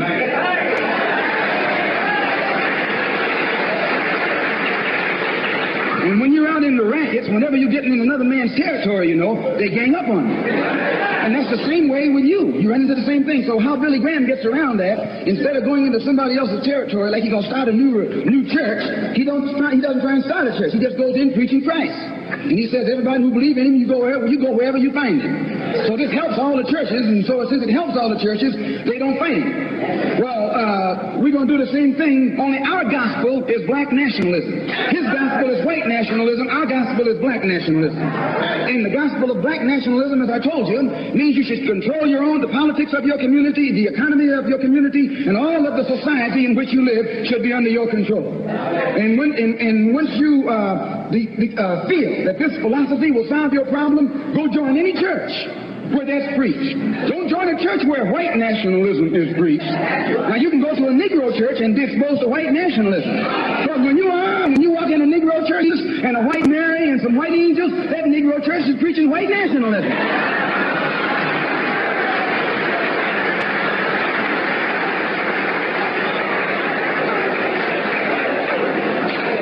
When you go to a church and you see the pastor of that church with a philosophy and a program that's designed to bring black people together and elevate black people, join that church. Join that church. If you see where the NAACP is preaching and practicing that which is designed to make black nationalism materialize, join NAACP. Join any kind of organization, civic, religious, fraternal, political, or otherwise, that's based on lifting the black man up and making him master of his own community.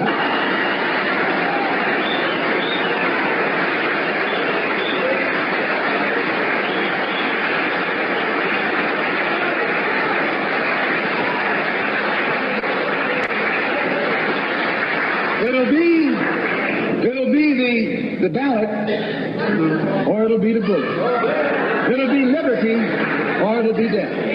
And if you're not ready to pay that price, don't use the word freedom in your vocabulary.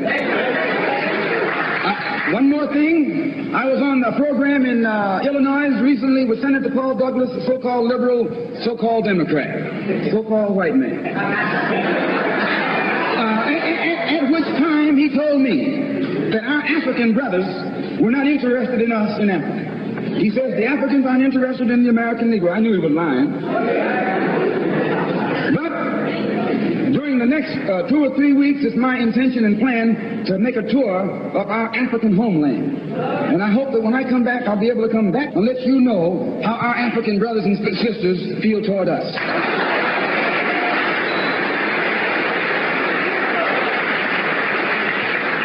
And I know before I go there that they love us. We're one. We're the same. The same man who has colonized them all these years colonized you and me too. All these years. And all we have to do now is wake up and work in unity and harmony, and the battle will be over.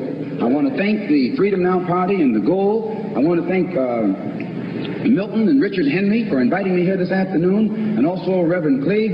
And I want them to know that anything that I can ever do at any time to work with anybody in any kind of program that is sincerely designed to eliminate the political, the economic, and the social evils that confront all of our people in Detroit and elsewhere, all they got to do is give me a telephone call and I'll be on the next jet right on into the city.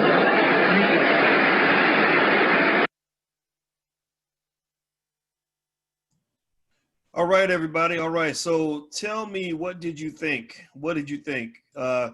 Give Malcolm, Malcolm's watching from the grave because we had to finish his work.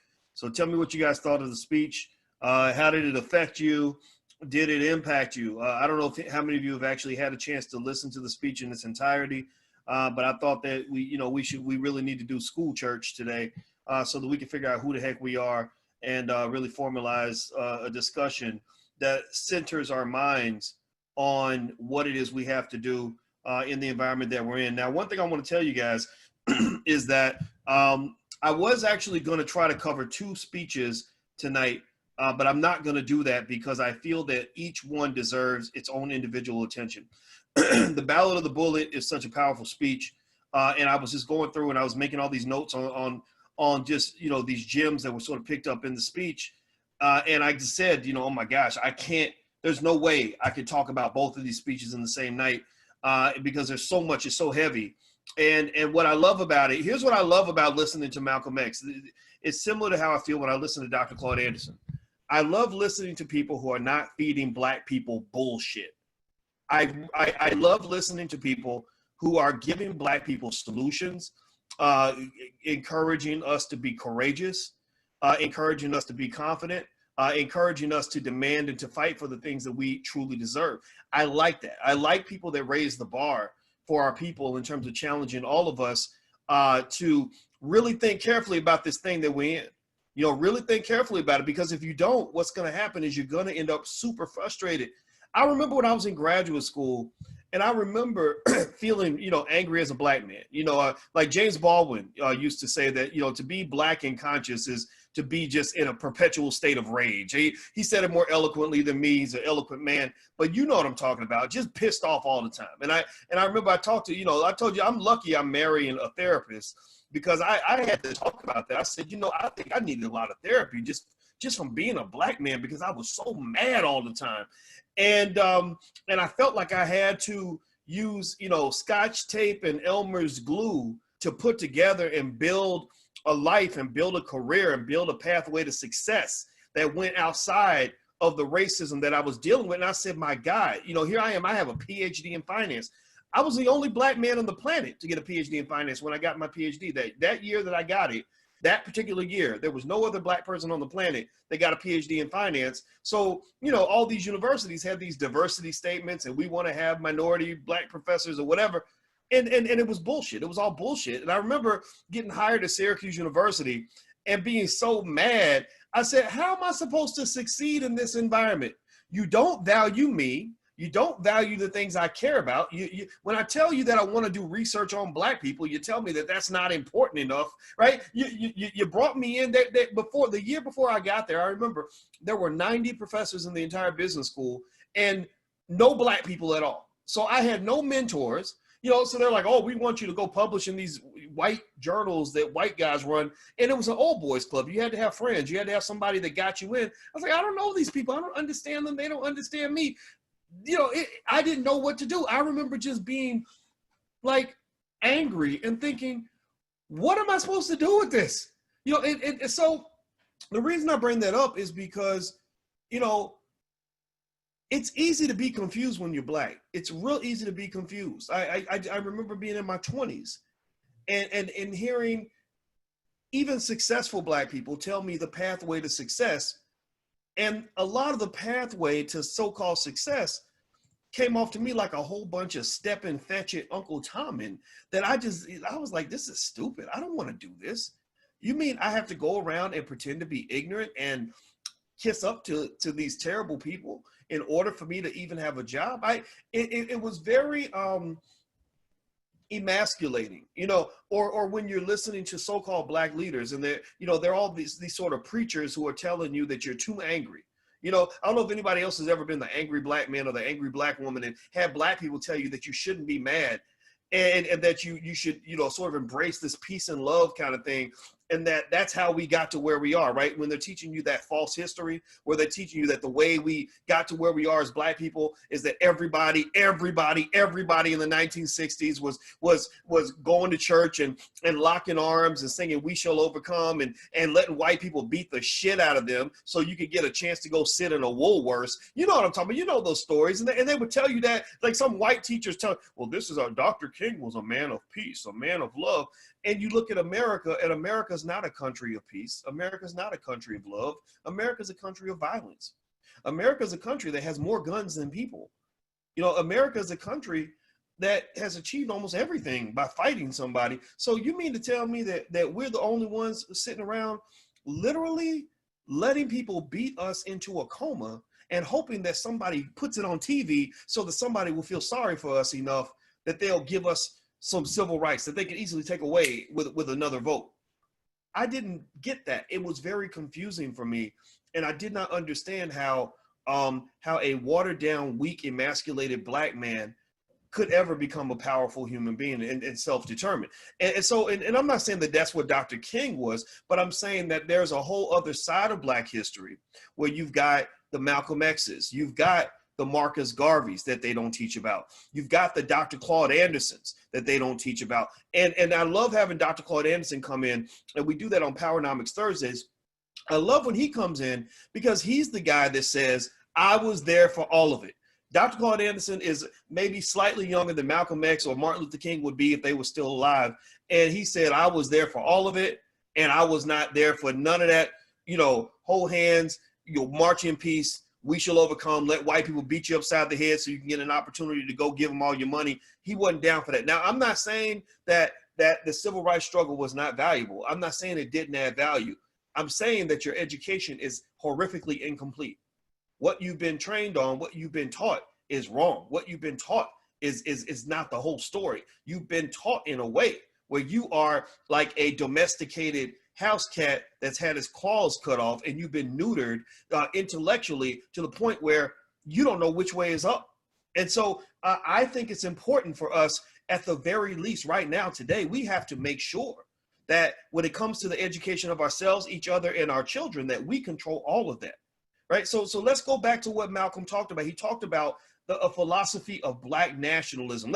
If you want to put a label on it, let's put a label on it, black nationalism. You know, and I'm hesitant to put a label on it because, you know, every title has a stigma attached, right? Some people think that being a black nationalist or believing that black people can do for self, that's either a foolhardy strategy, or that you're too radical to fit in, or that you're too black to make people comfortable. Even black people are uncomfortable around you. Well, I would say that we need to reconsider that. We need to sort of consider what that really means and I'm going to tell you what I was hearing from Malcolm as he spoke on black nationalism. I was hearing, and remember at the beginning of this conversation, guys, the key word I was focusing on before we first started was what? Freedom. Freedom. That I don't care who you are, where you come from, or what you believe in, what your religion is, what your gender is, what your sexuality is. We can all agree that the word freedom will resonate with all of us. That freedom is one thing we can rally around. That's one idea that we can all agree upon as our sole pursuit as black people. Freedom, freedom, freedom. So give me something in the chat to type the word freedom in the chat to let me know that we can start right there on that foundation, right? So even if you don't agree with my politics, I'm not asking you to agree with my politics. I'm not asking you to match my religion or my gender or my sexuality. Some of y'all may be gay or straight. Some of y'all may be, you know, feminist. Some of you may be, you know, Catholic, Jewish, you know, Muslim, Christian. All that doesn't matter. Let's start with the word freedom. And then the second concept that Malcolm leaned into, that Dr. Claude Anderson talks about on a regular basis every time he comes in here, is he says that the reason you want to avoid getting caught up in, I'm a Democrat, you're a Republican, I'm gay, you're straight, I'm a woman, you're a man. The reason you don't want to get caught up in that is because those are the divide and conquer tactics that keep you from coming together and unifying as black people. Malcolm said this. Dr. Claude Anderson says this every week. That's why when we start our conversation, what's the hashtag that I asked you guys to put in there?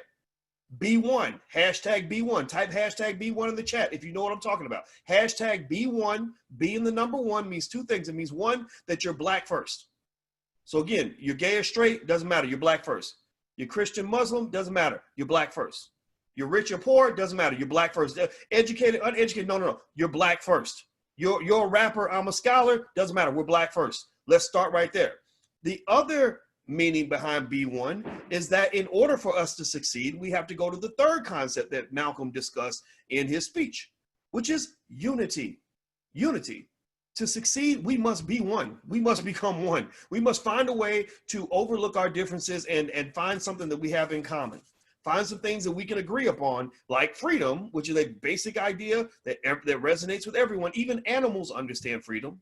If you ask an animal, or if you look at an animal's behavior, do you think animals are happier when they're in a cage or when they're free? Well, go get an animal that's been in a cage his whole life and then let him go out and then try to go put him back in that cage again. Freedom is not something that you have to be trained to want. It's not something that's specific to a certain situation. Freedom as a general idea is something that should belong to any intelligent person who has the ability or desire to make their own decisions, right? Not everybody's in that case. Some people may not want to be free. Some people may want somebody to tell them what to do. So it requires a certain level of intellectual maturity to even be able to value and appreciate freedom, right? And then also freedom is just a universal idea. Right. So at the end of the day, when you talk about what do black people want, or when the white allies, your new white allies, you got a lot of new friends now.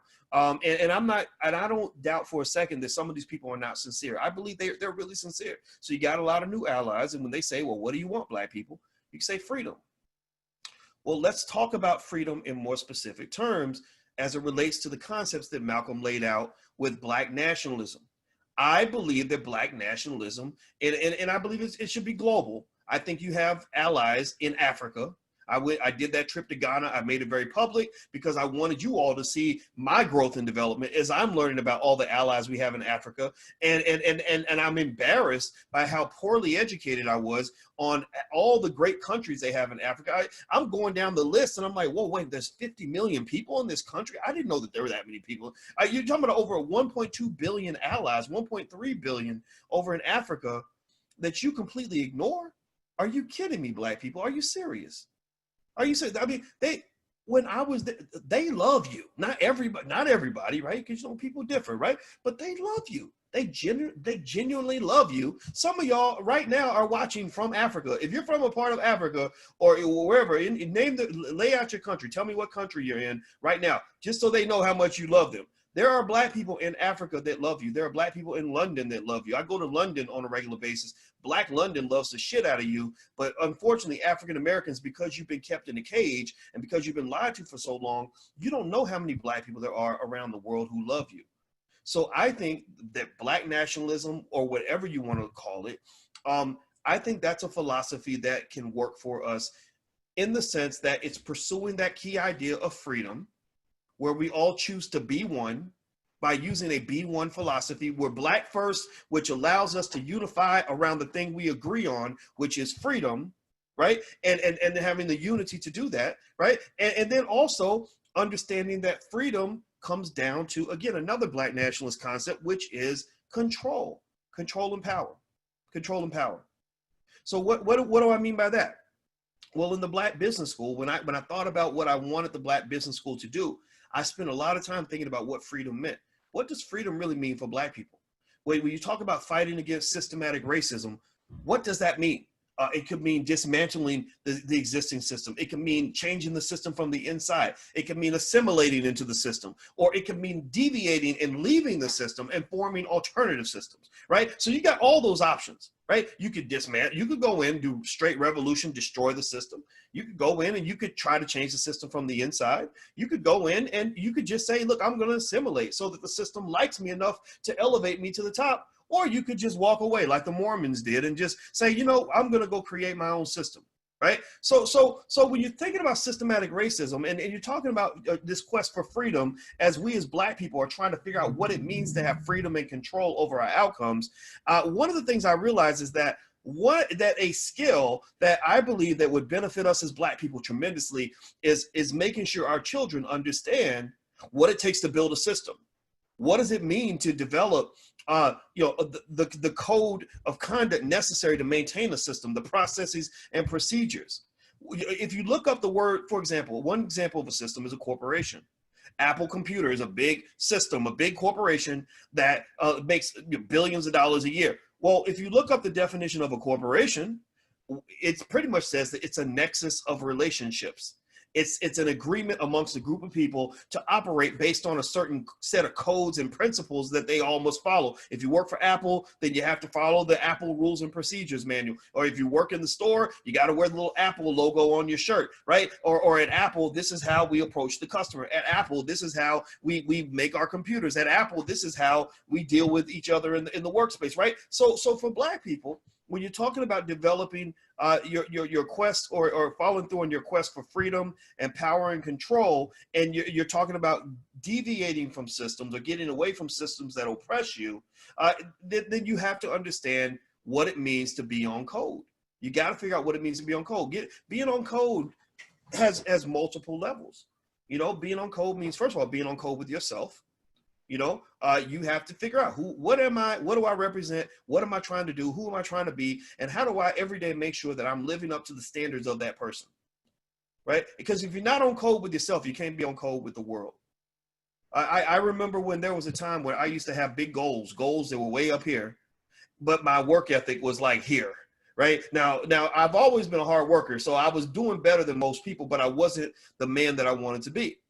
And I realized, I said, you know, Boyce, you're a hypocrite. I had to look in the mirror and realize, I said, you know, you're a hypocrite because you talk about operating at this level, but you really operate at that level. So I wasn't on code with myself. When it came to my day-to-day philosophy in terms of how I approached everything, I wasn't always able to meet the standard. I wasn't the man that I really wanted to be. So when you talk about being on code, it starts with being on code with yourself.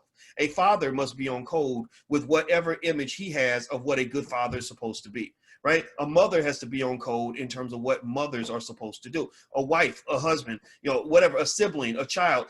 Everybody has a code that you have to kind of consider and align yourself with. Then there's the family code, right? There's a code of conduct within family.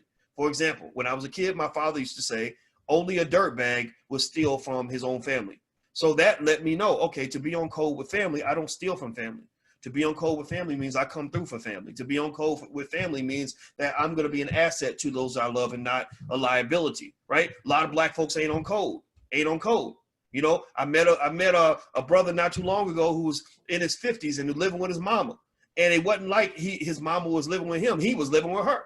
And I'm sitting there thinking, why are you over 50 years old and your mama's paying your bills? Are you disabled, Negro? Are you handicapped? Like, is something wrong with you? Like, is something wrong with you physically and mentally to the point where you can't do what a man's supposed to do? Like, that's your mama. You're supposed to be taking care of her. Why is she taking care of you? That's not on code, in my opinion, right? So on code with yourself, on code with family, and that leads to being on code with the community and figuring out what that means. Right? So we're talking about a code, right? We're here, we talk about things like B1 and freedom and things like that. So there's a code in terms of how you go about sort of engaging with the world, because if you're on code, you're like a football team that's well organized and structured, or a military where everybody's on code. Everybody follows the orders and the procedures and the protocol, wears the same uniform. They know exactly what the battle plan is, how to execute the battle plan.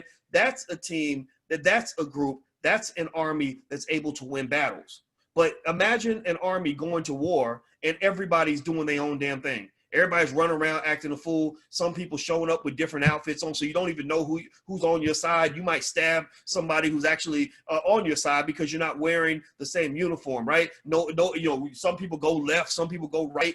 There's no understanding, there's no communication, no connection in terms of understanding how to take on the enemy. Well, a group like that is going to be destroyed. They're going to be killed. You're going to be slaughtered on the battlefield, right? So being on code is really, really important. And so one of the things that we do in these conversations is I'm humbly suggesting, I'm not here to tell anybody what to do. I'm humbly suggesting ways that we can be on code. Not so much in a way where you got to come to my house and we got to be a military right then and there. I'm talking about just being on code with your damn kids, man. I'm talking about understanding, like coming to an understanding where we can start with that principle of freedom that we all agree upon. We can start with another principle we agree upon. We can building blocks. We start with freedom. We agree on that. Next building block, we agree that we're black first. We're B1, hashtag B1 in the chat, right? Then we go to another code that I've laid out for you guys that I'm hoping that you guys will consider. You've heard me mention it before. It's what we call the Black Core of Three. The Black Core of Three means that Black people should educate our own children, create our own jobs, and support Black businesses, right? This goes back to Malcolm's Black nationalist philosophy of control. You control your shit.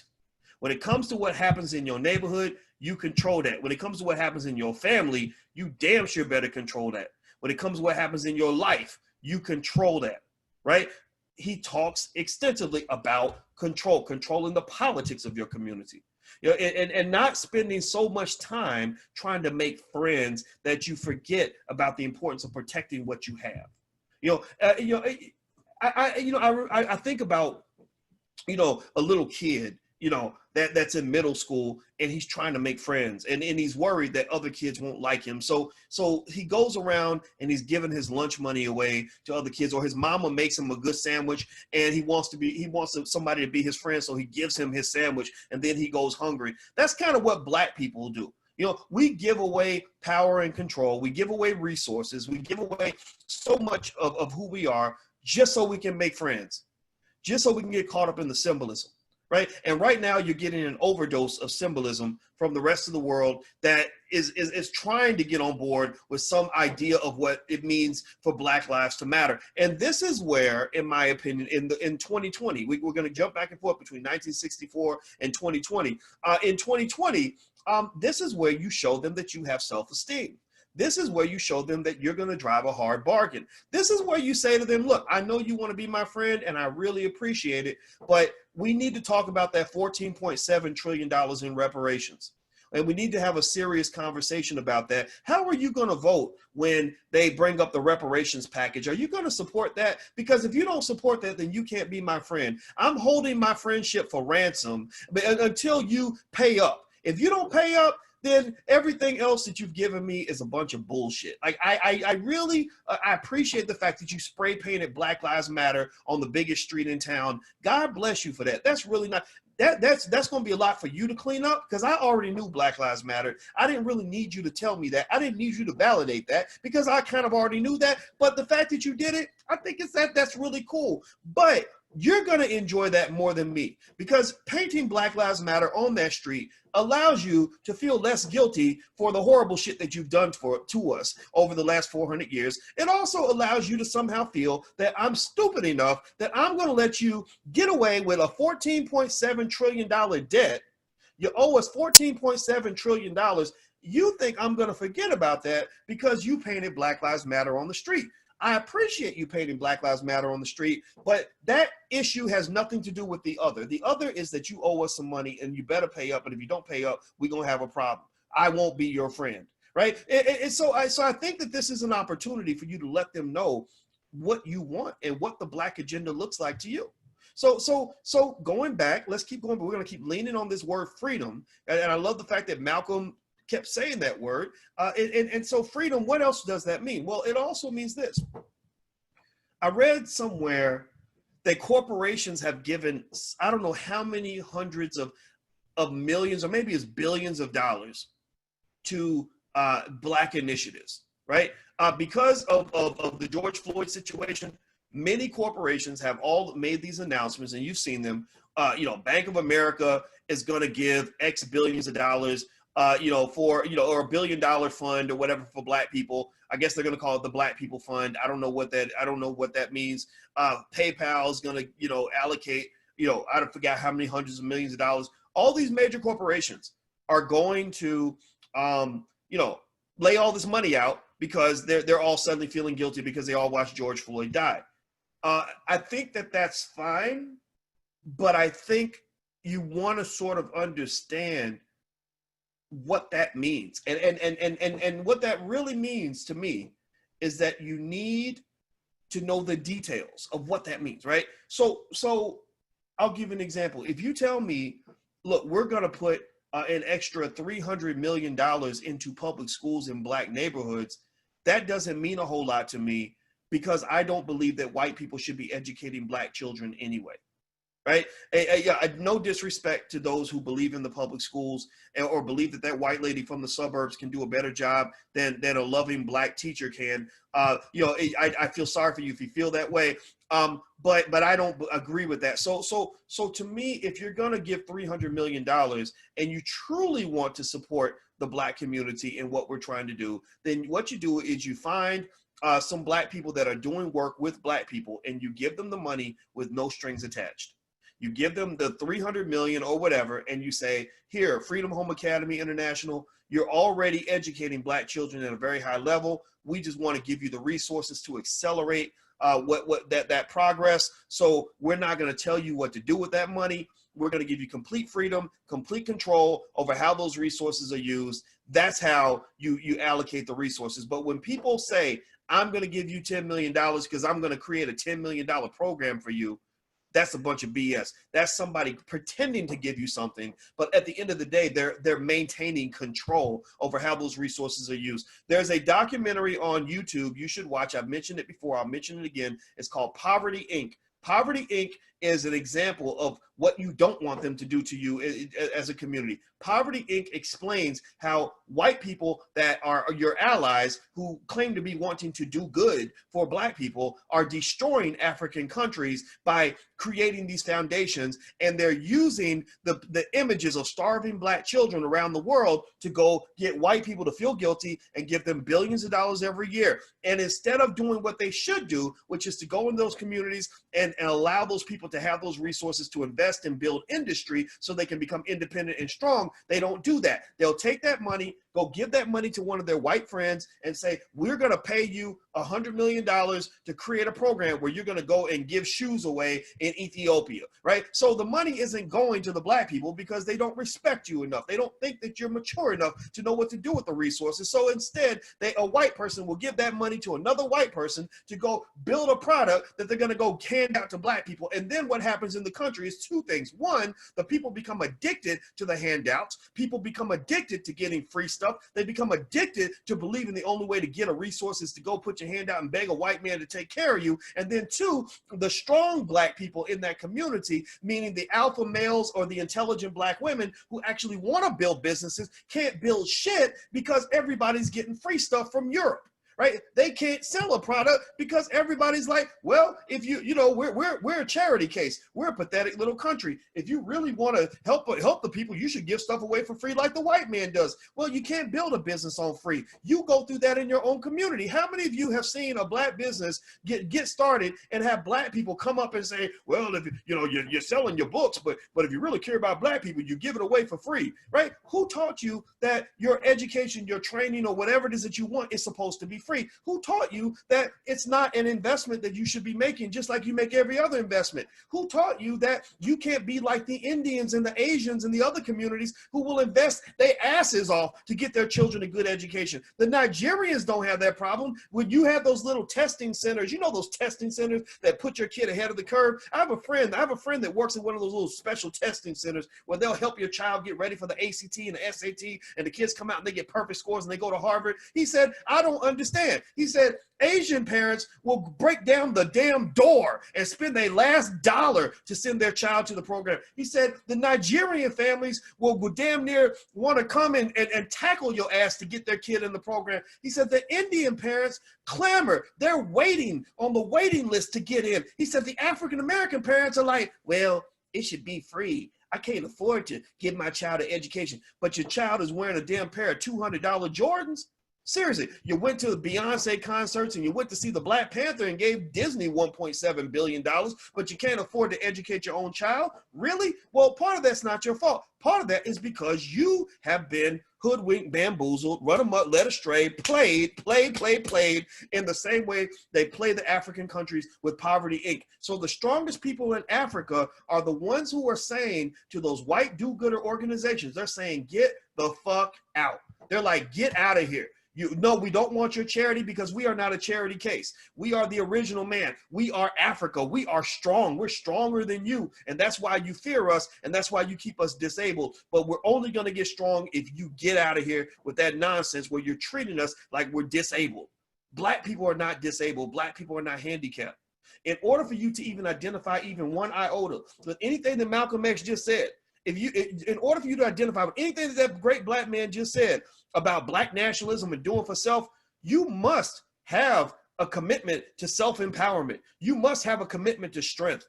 You must have some commitment to understanding the basic idea that there must be a sacrifice in order for you to gain. That's all investment is. Investment is where I teach investing all the time. All investment is making a sacrifice today so you can have more tomorrow.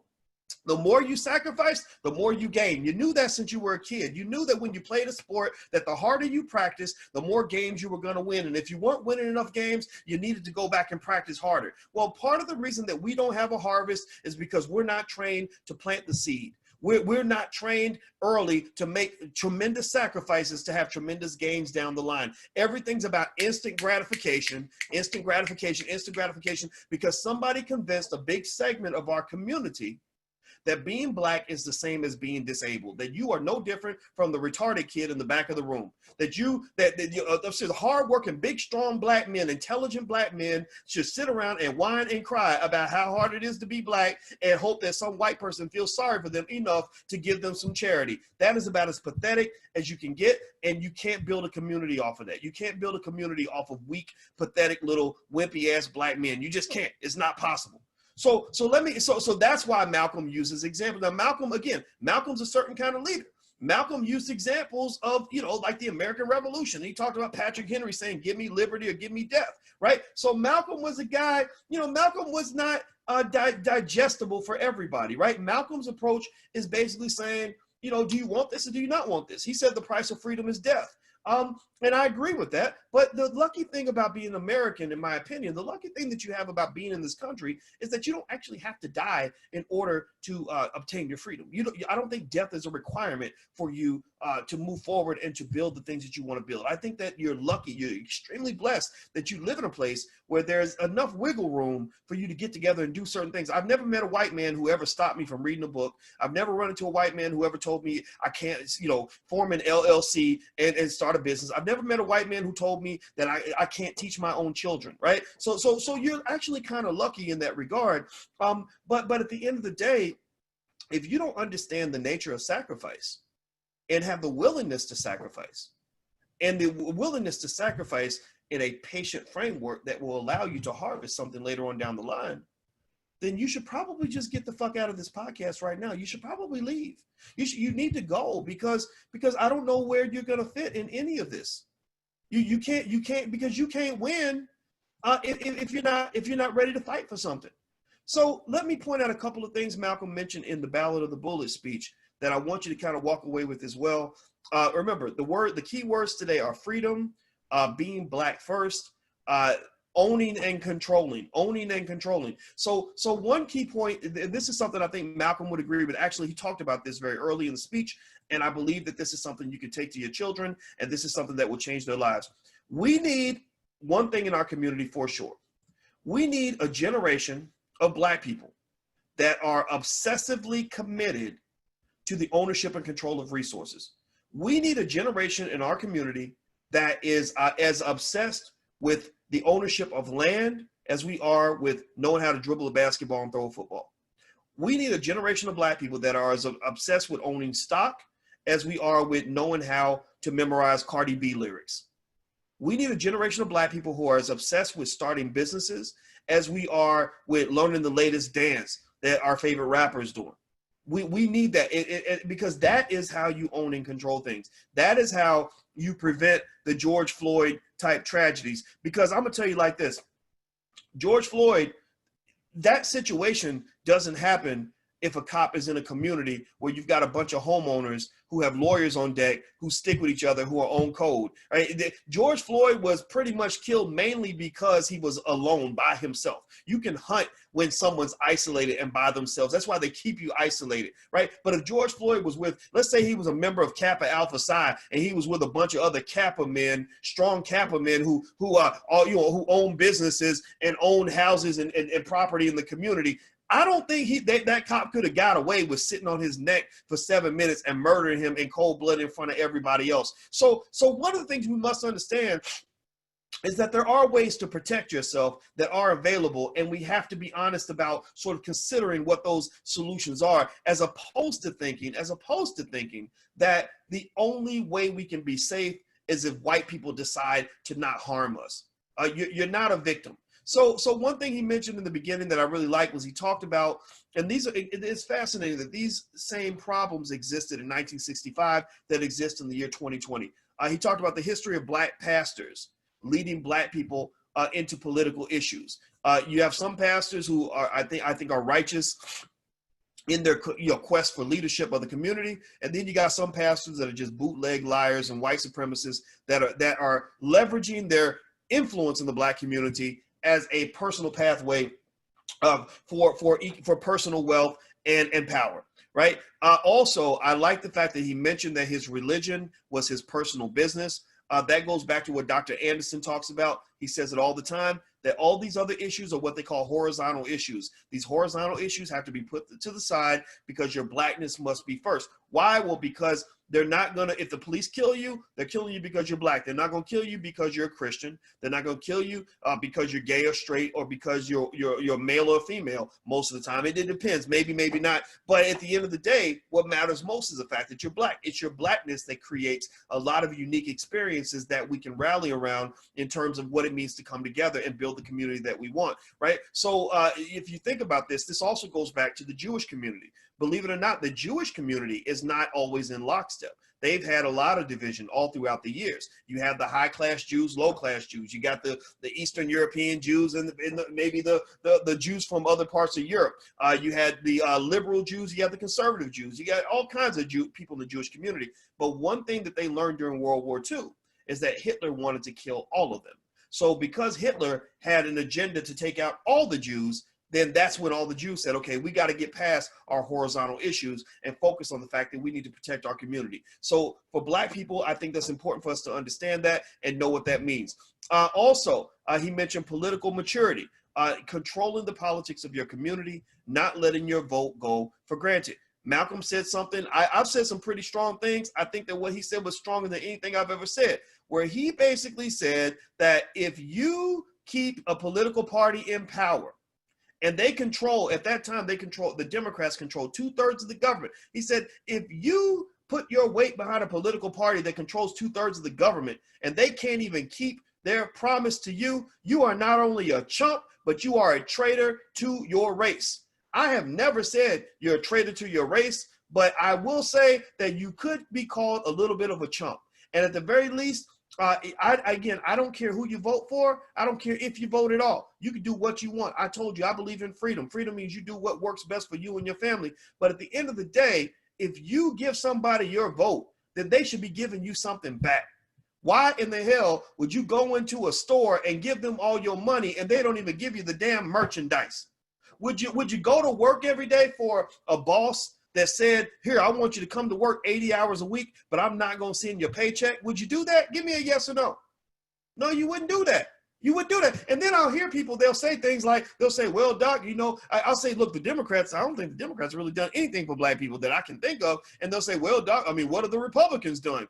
And I'm like, yeah, but did you vote for the Republicans? Did you vote for the Republicans? If the Republicans received 80% of the black vote, then shit, I'd be on their ass too. I definitely would be on the ass. If you were voting Republican and the Republicans didn't deliver for you, then I would say, yeah, you need to go talk to the Republican Party because they're screwing you. But if you didn't give them your vote, then why do you think they're going to do as much for you as somebody you voted for? That means you're politically stupid. Politicians don't do stuff for people that don't support them. They do stuff for their constituents. You are a constituent of the people that you vote for. You're not a constituent of the people you did not support. So for you to think that the Republicans are supposed to do as much for you as the Democrats, that's like a guy going to work and saying, hey boss, I worked 80 hours last week. Can I get my paycheck? And the boss saying, well, why don't you go down to McDonald's? They should give you, ask them for some money, right? Why are you asking me for money? Go down there and ask them for money. And you don't even work for McDonald's. You work at Taco Bell. If you gave 80 hours of work at Taco Bell, then Taco Bell owes you money. McDonald's doesn't owe you shit. So it would be stupid for somebody to say, yeah, well, McDonald's didn't give you nothing, or Taco Bell didn't give you nothing, but look at what McDonald's gave you. They didn't give you nothing either. You're comparing apples to oranges. In fact, you're not even comparing apples to oranges. You're comparing apples to dog shit. Like, seriously, apples are not dog shit. So my point is this. Look, I'm not telling you who to vote for. I'm telling you that whoever you vote for, just make sure they do right by you and don't let them turn you into a chump. Malcolm used the word chump. I like the word chump. So we're going to start using that word. Let's not become political chumps. Type the word chumps in the chat, or say no chumps, like no chump, no political chumps. I don't care who you vote for. I really don't. I seriously don't. Some of you may go vote for Trump. I don't care. I don't care. Just don't be a chump. Let's keep going. Also, he talks about the economic philosophy of black nationalism. You know, I love that part, that you should control the jobs and the businesses, the education, and everything that happens in your community. He talks about the fact that you've got businesses set up. For some reason, this kumbaya nonsense and the lack of economic education leads us to allow anybody and everybody, any old damn crazy person who wants to make $1 to go set up shop in the black community, and there's no consequences for that.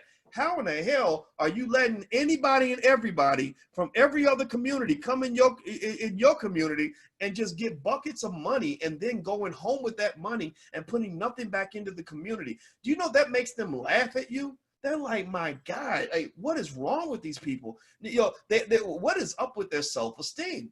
This is insane. So ultimately, he talks about a re-education program on black dollars. Basically, when you don't support your own community, it becomes run down. He said you shouldn't be surprised when your community falls apart because none of the resources are going into your community. Even your celebrities are not expected to give back to your community in a significant way. And if they do, you'll hear from some celebrity who will go invest $5-10 million in a white startup venture with some techie white boys in Silicon Valley. And then you say, well, what are you doing for the black community? He'll say, oh, well, I gave $50,000 to the boys club.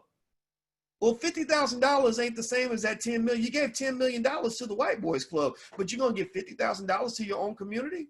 How about this? How about you go donate $50,000 to white people and you put that $10 million into your own community? You invest that $10 million into black owned businesses. Man, how about we do that? You don't want people doing charity for you. You want people making investments in you. Charity is for chumps and suckers and people that can't take care of themselves. Investment is what you want. Even when I talk to my kids, I got kids. Anybody else got kids that love to ask you for money and love to come to you to buy shit that they don't even really need or whatever, right? I got those same kids. We go through that. And the thing I tell my children and my godchildren, it's all the same, is I say, look, I don't do charity because you are not a charity case. I'm not doing welfare because you're not a welfare recipient. You're not disabled. You're not a senior citizen. You're not a child. But you know what I do? I make investments. So it would be very hard for you to get $100 in charity out of me, but very easy for you to get $1,000 investment out of me. And in fact, you should want investment and not charity because that's how you preserve your dignity. Because if I invest in you, investment is different from charity. Charity means I give you something and I get nothing back, and you're disabled because you don't feel like you can contribute anything to the family. Investment is reciprocal. Investment means I put something into you, you put something back into the family. You get stronger, I get stronger. I give you what you need, you give me what I need. I have your back, you have mine. Everything works together. So you don't want your celebrities giving you charity. You want your celebrities making investments. Jay-Z, I don't care if Jay-Z gave $100,000 to the boys club. I want to hear about Jay-Z investing $50 million into some major economic development in the Marcy projects that's black owned. Seriously, that's what I'd like to hear about. right? So anyway, let me keep going. But this is not about Jay-Z. So let's keep going here. Okay. One thing that Malcolm brings up that I really like is he talks about the fact that a lot of your so-called solutions to the trap that you're in are nothing more than bigger traps. He talks in particular about white liberals, and this false idea that white liberals are our saviors and that white conservatives are our only enemy. And what has happened is that you have gained the false perception that an enemy of your enemy is going to be your long-term friend. No, an enemy of your enemy might also be your enemy. Instead of you thinking of it as a line that you and your enemy's enemy working together to defeat the enemy, no, it's really a triangle. It's that you think that because you met a Crip who hates the Bloods that y'all gonna be on the same team. No, maybe the Crips and the Bloods want to come kill you. Right? So basically you've got a triangle where you've got the liberals that want to use you, the conservatives that despise you. And so at the end of the day, you've got yourself. As John Heinrich Clarke used to say, black people have no friends. At this point, right now, based on history, black people have no true allies. Your only allies that you have are other black people. And so at the end of the day, one of the things that I like is the fact that when he talks about the solution to the trap just being another trap, what that means to me is this. It means that your biggest challenge, right, as black people tends to be this thing called systematic racism. And a lot of you think that there's no choice, that you have no choice but to face systematic racism. Well, at least when it comes to economics and education, you do have a choice. You always have a choice. If you think that the educational system's racist, you always have the option of educating your own kids, especially now with the internet. There's plenty of ways to educate your own children. And then also economically, you think that you have no choice but to go work for a white man and deal with whatever they deal with, whatever they throw at you. But that's because you've only been taught how to operate within the trap. Millions of people are figuring out like, hey, wait a minute, if I don't work for this white man, then I don't have to listen to anything that he tells me to do, right? So ultimately, when you talk about solving problems, you have to know how to think outside that box. And one of the biggest challenges that you have with liberals is liberals have good reason to believe in at least certain parts of the system. If you go, for example, if you talk about the Democratic Party, for example, the system works quite well for them. Bernie Sanders, the guy who's very much into wealth redistribution and stuff like that, he's not a bad politician. He's not a bad guy. Bernie Sanders makes over $1 million a year. The system works for him. It works very well for him. Barack Obama and his liberal buddies from Harvard, Harvard University controls the entire Supreme Court and has controlled the White House on almost every occasion. So the system works quite well for them. They have very good reason to be highly invested into the system. So I think that the question that black people must ask ourselves is this: has the system worked for you? Has the system benefited you? Does the system make you feel empowered, or does the system make you feel oppressed? If the system makes you feel oppressed, then you need to leave the system and create systems of your own. Find alternative situations that will allow you to feel, back to that word, freedom, and the self-determination that you seek to have. The key areas to focus on are economics, education, and then also eventually criminal justice, which stems from economics. When Dr. Claude Anderson, in this book, Powernomics, which I keep next to my desk, I read it all the time. In this book, Dr. Anderson talks, and remember, pay attention now, all this blackety-black conversation that's supposedly happening now, ain't nobody talking about Powernomics, ain't nobody talking about Dr. Claude Anderson, despite the fact that millions of black people love this man, that his book, Powernomics, was considered to be the Bible, the economic Bible for black people back in 1993. Like, I think Ebony Magazine said this is the economic Bible for black people. So the fact that they're not even having those conversations means that either they're deliberately pretending to be plain stupid, or they really are stupid. Right? They're either pretending to be naive or they really are naive. How in the fuck are you going to have conversations about moving forward to a new era of blackness and you're talking to the same old Negroes about the same old stuff? Seriously, Al Sharpton's going to get paid off of this, right? This whole new commitment to blackness means Al's going to get on about probably 20 or 30 different corporate boards. He's going to get big donations to the National Action Network. The NAACP is going to get over like gangbusters. And I don't even have a problem with that. I do not care about that. But the issue is that similar to the whole stimulus package, remember the problem with the stimulus was that when the money came out, it wasn't getting to the businesses that really needed it. It wasn't getting to the people that needed it the most. It was going to the big dogs that got to eat first. It wasn't getting to the little businesses, little mom and pop shops that needed that capital, needed that liquidity. Well, the same thing is going to happen with this civil rights stimulus. Right now, you're living through a civil rights black people stimulus where suddenly, because of the death of George Floyd, rest his soul, rest in peace, George, because of his death and the symbolism that represented and the horror and the tragedy and the trauma of his death, black people are having all this money flooded into so-called black initiatives and black projects. That means the black bougie Negroes are going to get paid off of this because they are the Negro whisperers. They're the connectors that white people feel comfortable with. So they're going to pay them to come in as diversity consultants. The best-selling books right now at Amazon are anti-racism books, right? So the authors of these books are going to do extremely well. The civil rights Negroes are going to do it really well because they're going to get invited to give lots of speeches and stuff like that. But and again, that's all okay. It's even okay for the NAACP to get money off of this. But what about the rest of the community, right? I want the rest of the community included in this. You know, I want to know the difference between the real and the fake, because at the end of the day, any solution, any resources put behind any set of ideas that does not ultimately lead to that big word, the F word, freedom for black people, self-determination for black people, ownership of resources for black people, is going to be a failed strategy. It's going to be a failed strategy. All it's going to do is put you out of one trap and put you in a bigger trap. Seriously, all it's going to do is accelerate the integration process, which will it'll take you out of the iron jail cell and put you into the jail cell that's made out of silver, but you'll still be in a cell. And the minute you truly stand up and really try to do something that's a little bit different from the rest of the agenda, because remember, don't forget that the liberals have a whole list of agenda items that they expect you Negroes to align with. Y'all know what I'm talking about. They got a whole list of agenda items. Believe me, they're coming right up after this is over. Fine. But if the minute you deviate, they're going to slap you like a bitch and remind you of who's paying your bills.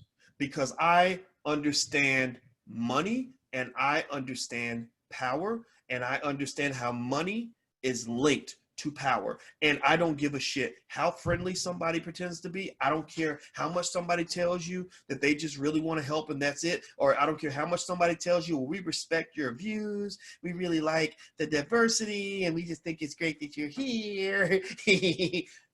That's a bunch of shit, because when it really hits the fan, when it gets to the point where you're in the same car, and the person that's paying your bills wants to go east and you want to go west, they're going to remind you of who owns that car, who pays the car note, and who's behind the steering wheel. And then they're going to remind your little chumpy black ass that you don't even own a goddamn car. So when you get all these civil rights and then you get all these programs created for you, you know, it's going to make your life better for sure. But it won't give you freedom and power. It give you a little bit. It'll give you the illusion of power, you know, because some people, you know, some people become babysitters, you know, long-term babysitters and think that they're actually real parents.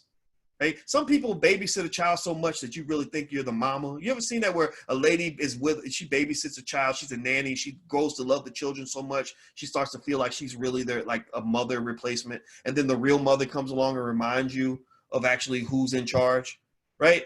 And that's kind of what you do. When you go and you're working for these companies, you're babysitting a job. You're babysitting somebody else's economic power. You walk around and you'll talk about, yeah, boss, we sick. And yeah, boss, you know, our restaurant is doing really well. And you'll take pride in something that you don't even own. Just no different from gangbangers killing each other over blocks where they don't own any property on their block. You do that, right? Because you love your master, you're attached to your master. And so what I'm simply trying to say to you is that I'm hoping that some of you anyway will understand what the end game has to be. It does not mean that we can't go through this street of white guilt, I guess you call it that, you know, white guilt. Like white guilt is funding a lot of shit right now. They're going to write big checks because of white guilt. And I think that's okay. But white guilt will never build black power on its own. Only black self-determination will build black power. So before you start taking checks from these folks, you must understand what you plan to do with that. If you don't know what you're going to do with that, then you're going to end up being a bigger sucker than you've ever been in your life. Because one other thing about money is that money is really a drug. Money is a drug And the thing about that drug called money is it's like any other drug. If you think about it, a drug can be something that heals you, makes you better, it helps you feel healthier, right? That's a good drug. But a drug can also turn you into an addict, and it can also kill you, right? So when they're pouring these resources on you and pouring all this affection and love on you, unlike anything you've ever seen, I've never seen any time in my life where 10,000 white people got together and formed a black fist as an image. I saw them, they literally all lined up to form an image. Somebody took the picture from a drone and it looked like a big black fist. I've never seen anything like that.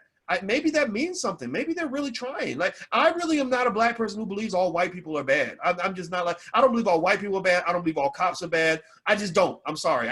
Because I know cops who aren't bad, but I know systems that are bad, right? I know cops that follow orders from bad people and bad systems, and that leads to bad outcomes. But I just don't buy into that, right? I judge people individually. So I'm not saying that there's not some good intention behind some of this.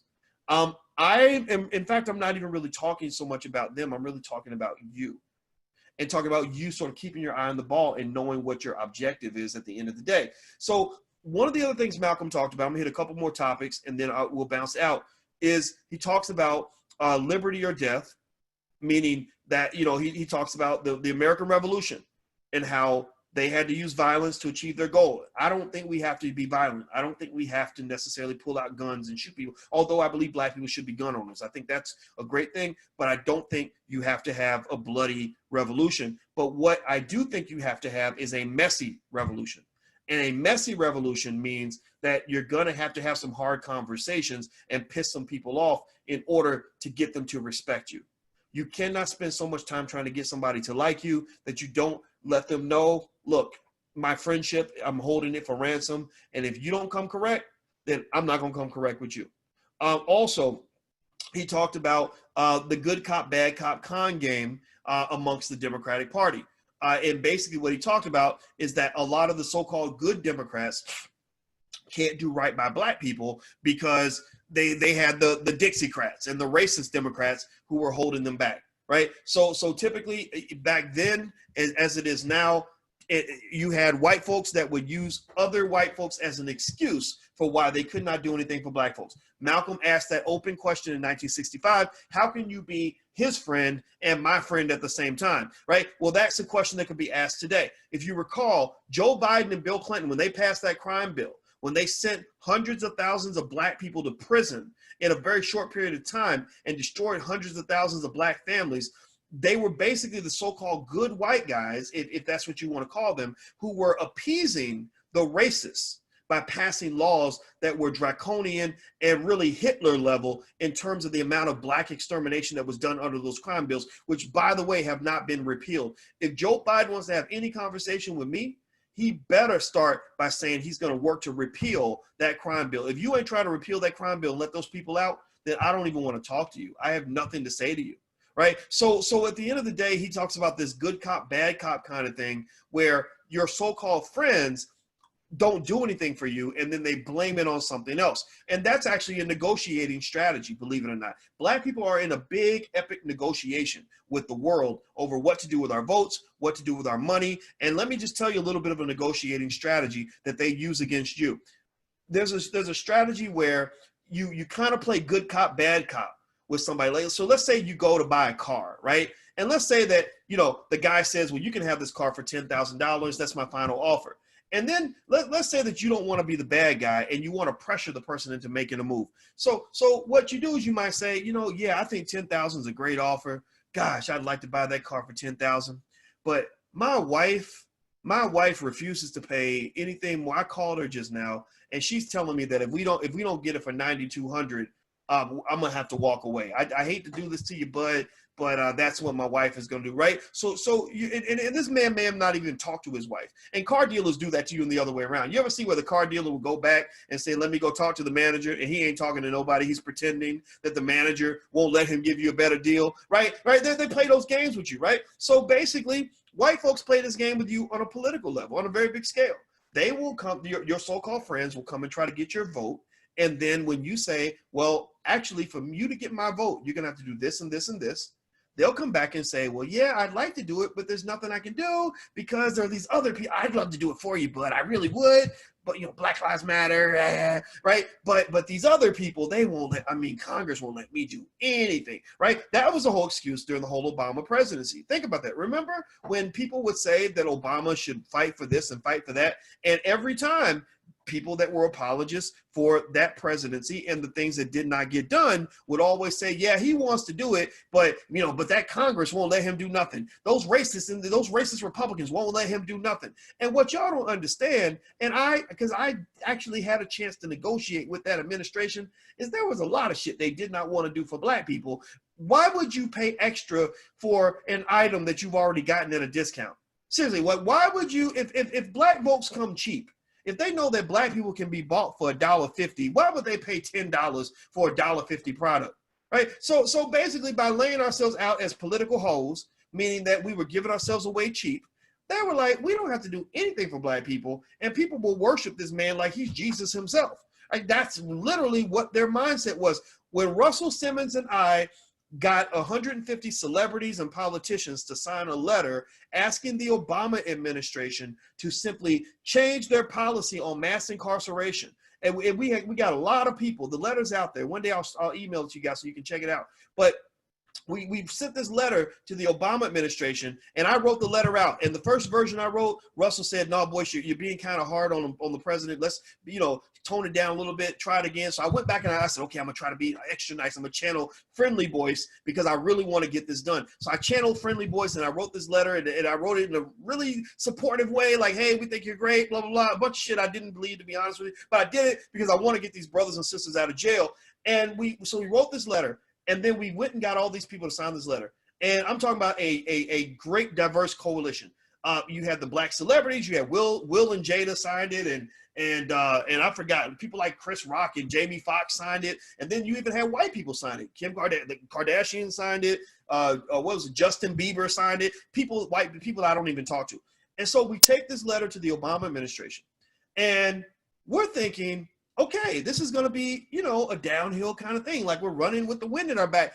He's saying that he wants to do these things, so now we're helping him, right? We're letting them know what the people want. They say Black people don't have an agenda, so we're giving you an agenda. We're letting you know what Black people want, and we got celebrities on deck, and we got college presidents from the HBCUs to sign, and all this, right?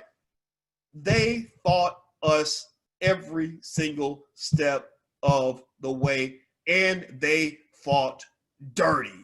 I walked away from that whole experience thinking, my God, Valerie Jarrett, in my opinion, was the biggest bitch I'd ever met in my life. I said, my God, if Black people knew what we're dealing with right now, the threats that are being made to Russell, in the way they literally didn't want to do anything and did everything to suppress that letter and to keep it from coming out. They didn't want the public to see the letter with all those signatures on it. And you know what saved it? Do you know what forced their hand? It was literally, I'm just being honest with you guys. I'm telling you the honest to God truth. Justin Bieber. Justin Bieber's little white ass is the reason that they eventually had to make a move. Justin Bieber tweets out the letter, the hashtag, it was "End the War on Drugs" or something like that. He tweets the hashtag out, and suddenly it becomes the number 3, most trending hashtag in the world. And that's when they couldn't ignore it. And that's the very next day or 2 days later, Attorney General Eric Holder made one of the most significant policy announcements on mass incarceration in the last 20 or 30 years. And I walked away from that situation feeling like, okay, we won, we did it. We were excited, but I was pissed. I was so mad because I said, wait a minute, you're supposed to be our guy. It ain't supposed to be this hard to get y'all to do the right thing.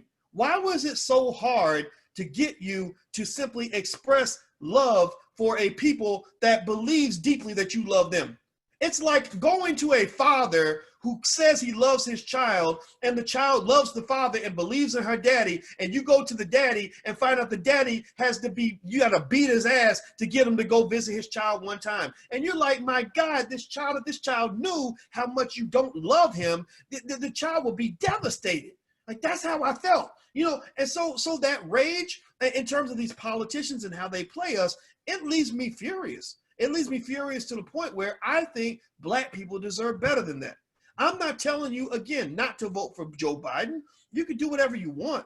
I'm just telling you that it's a damn shame that people that claim to love you can act as if they hate you. It's a damn shame that people who claim to have your back never have your back. It's a damn shame that the people that you consider to be your best friends in the world treat you worse than a fucking enemy. They don't even respect you enough to see you as an adversary. They see you as to use Malcolm's word, they see you as a bunch of damn chumps. So I'm not telling you what to do or what not to do or how to change what you're doing. I'm just saying, don't be a fucking chump when you go do it.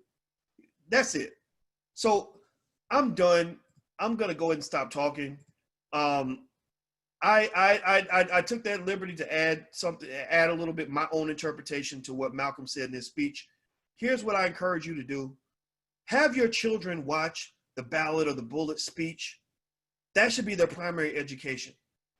Have them, let's get some Marcus Garvey speeches. Let's listen to what Marcus said. How many of y'all heard any Marcus Garvey speeches or read any Marcus Garvey speeches, books, anything in school when you grew up?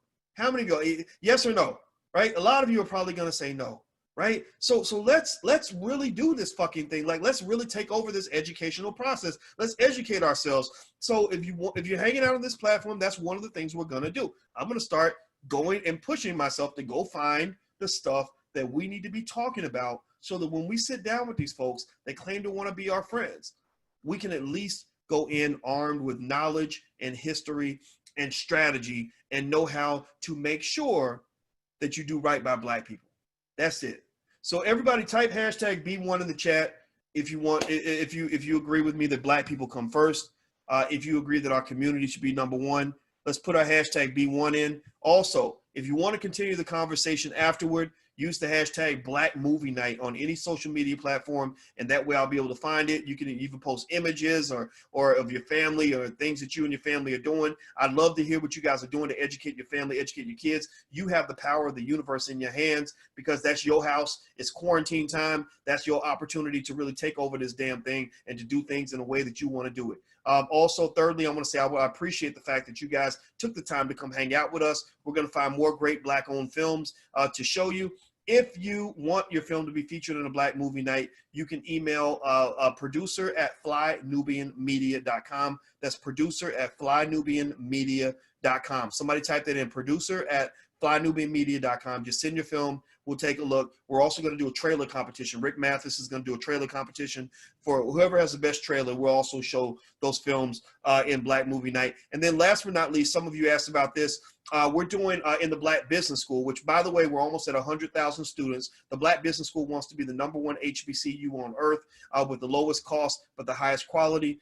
We're doing a real estate wholesaling seminar next Wednesday. So I'm going to give you guys the link, and you can actually come to the seminar for 45% off. The regular price is $99, but you can get in for about $51 or something like that with this link. And so what I'm going to do is I'll just email it to you. I can't, for some reason, this thing keeps freezing every time I hit the button, so I'm not going to try to do that. So just sign up. If you haven't signed up on our list and you want to learn to buy your first share of stock and get free financial information and advice into your email, go to firstshareofstock.com. That's firstshareofstock.com, and you can register there as well. And we have plenty of resources for you guys. So thank you for hanging out with us. I apologize that if I keep disappearing and going in and out. I love you very much, and I appreciate your time, and I hope you guys have a good night, and I will see you soon. Take care. Peace.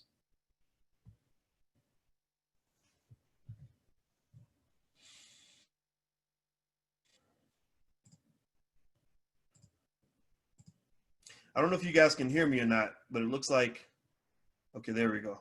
All right, so I'll see you guys later. This thing keeps freezing, so have a good night, and you'll hear from me real soon. I'll send you guys an email. Take care. Bye-bye.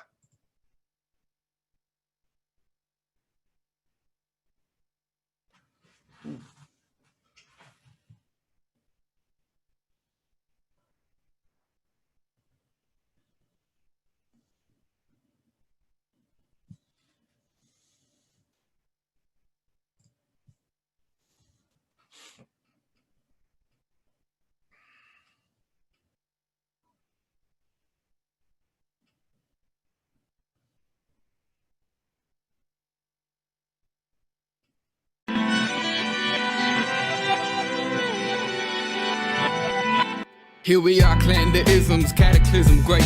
Our people out here struggling, trying to make it in this state. Everybody out here doing it, but we the ones who late. Now family, we the ones who gotta delegate. Get that money in the power, never be fake. Stick to cosign for 3. What did he say? Create jobs, support our own. Educate the same and buy back your home. Got 3 degrees, triple 10. 3 PhDs, now we on the CNN. DBTV, let's talk about negligence. Ignorance is bliss, but we can turn it to intelligence. Believe none of what you hear, half of what you see. Let's break it down here on Dr. Boy.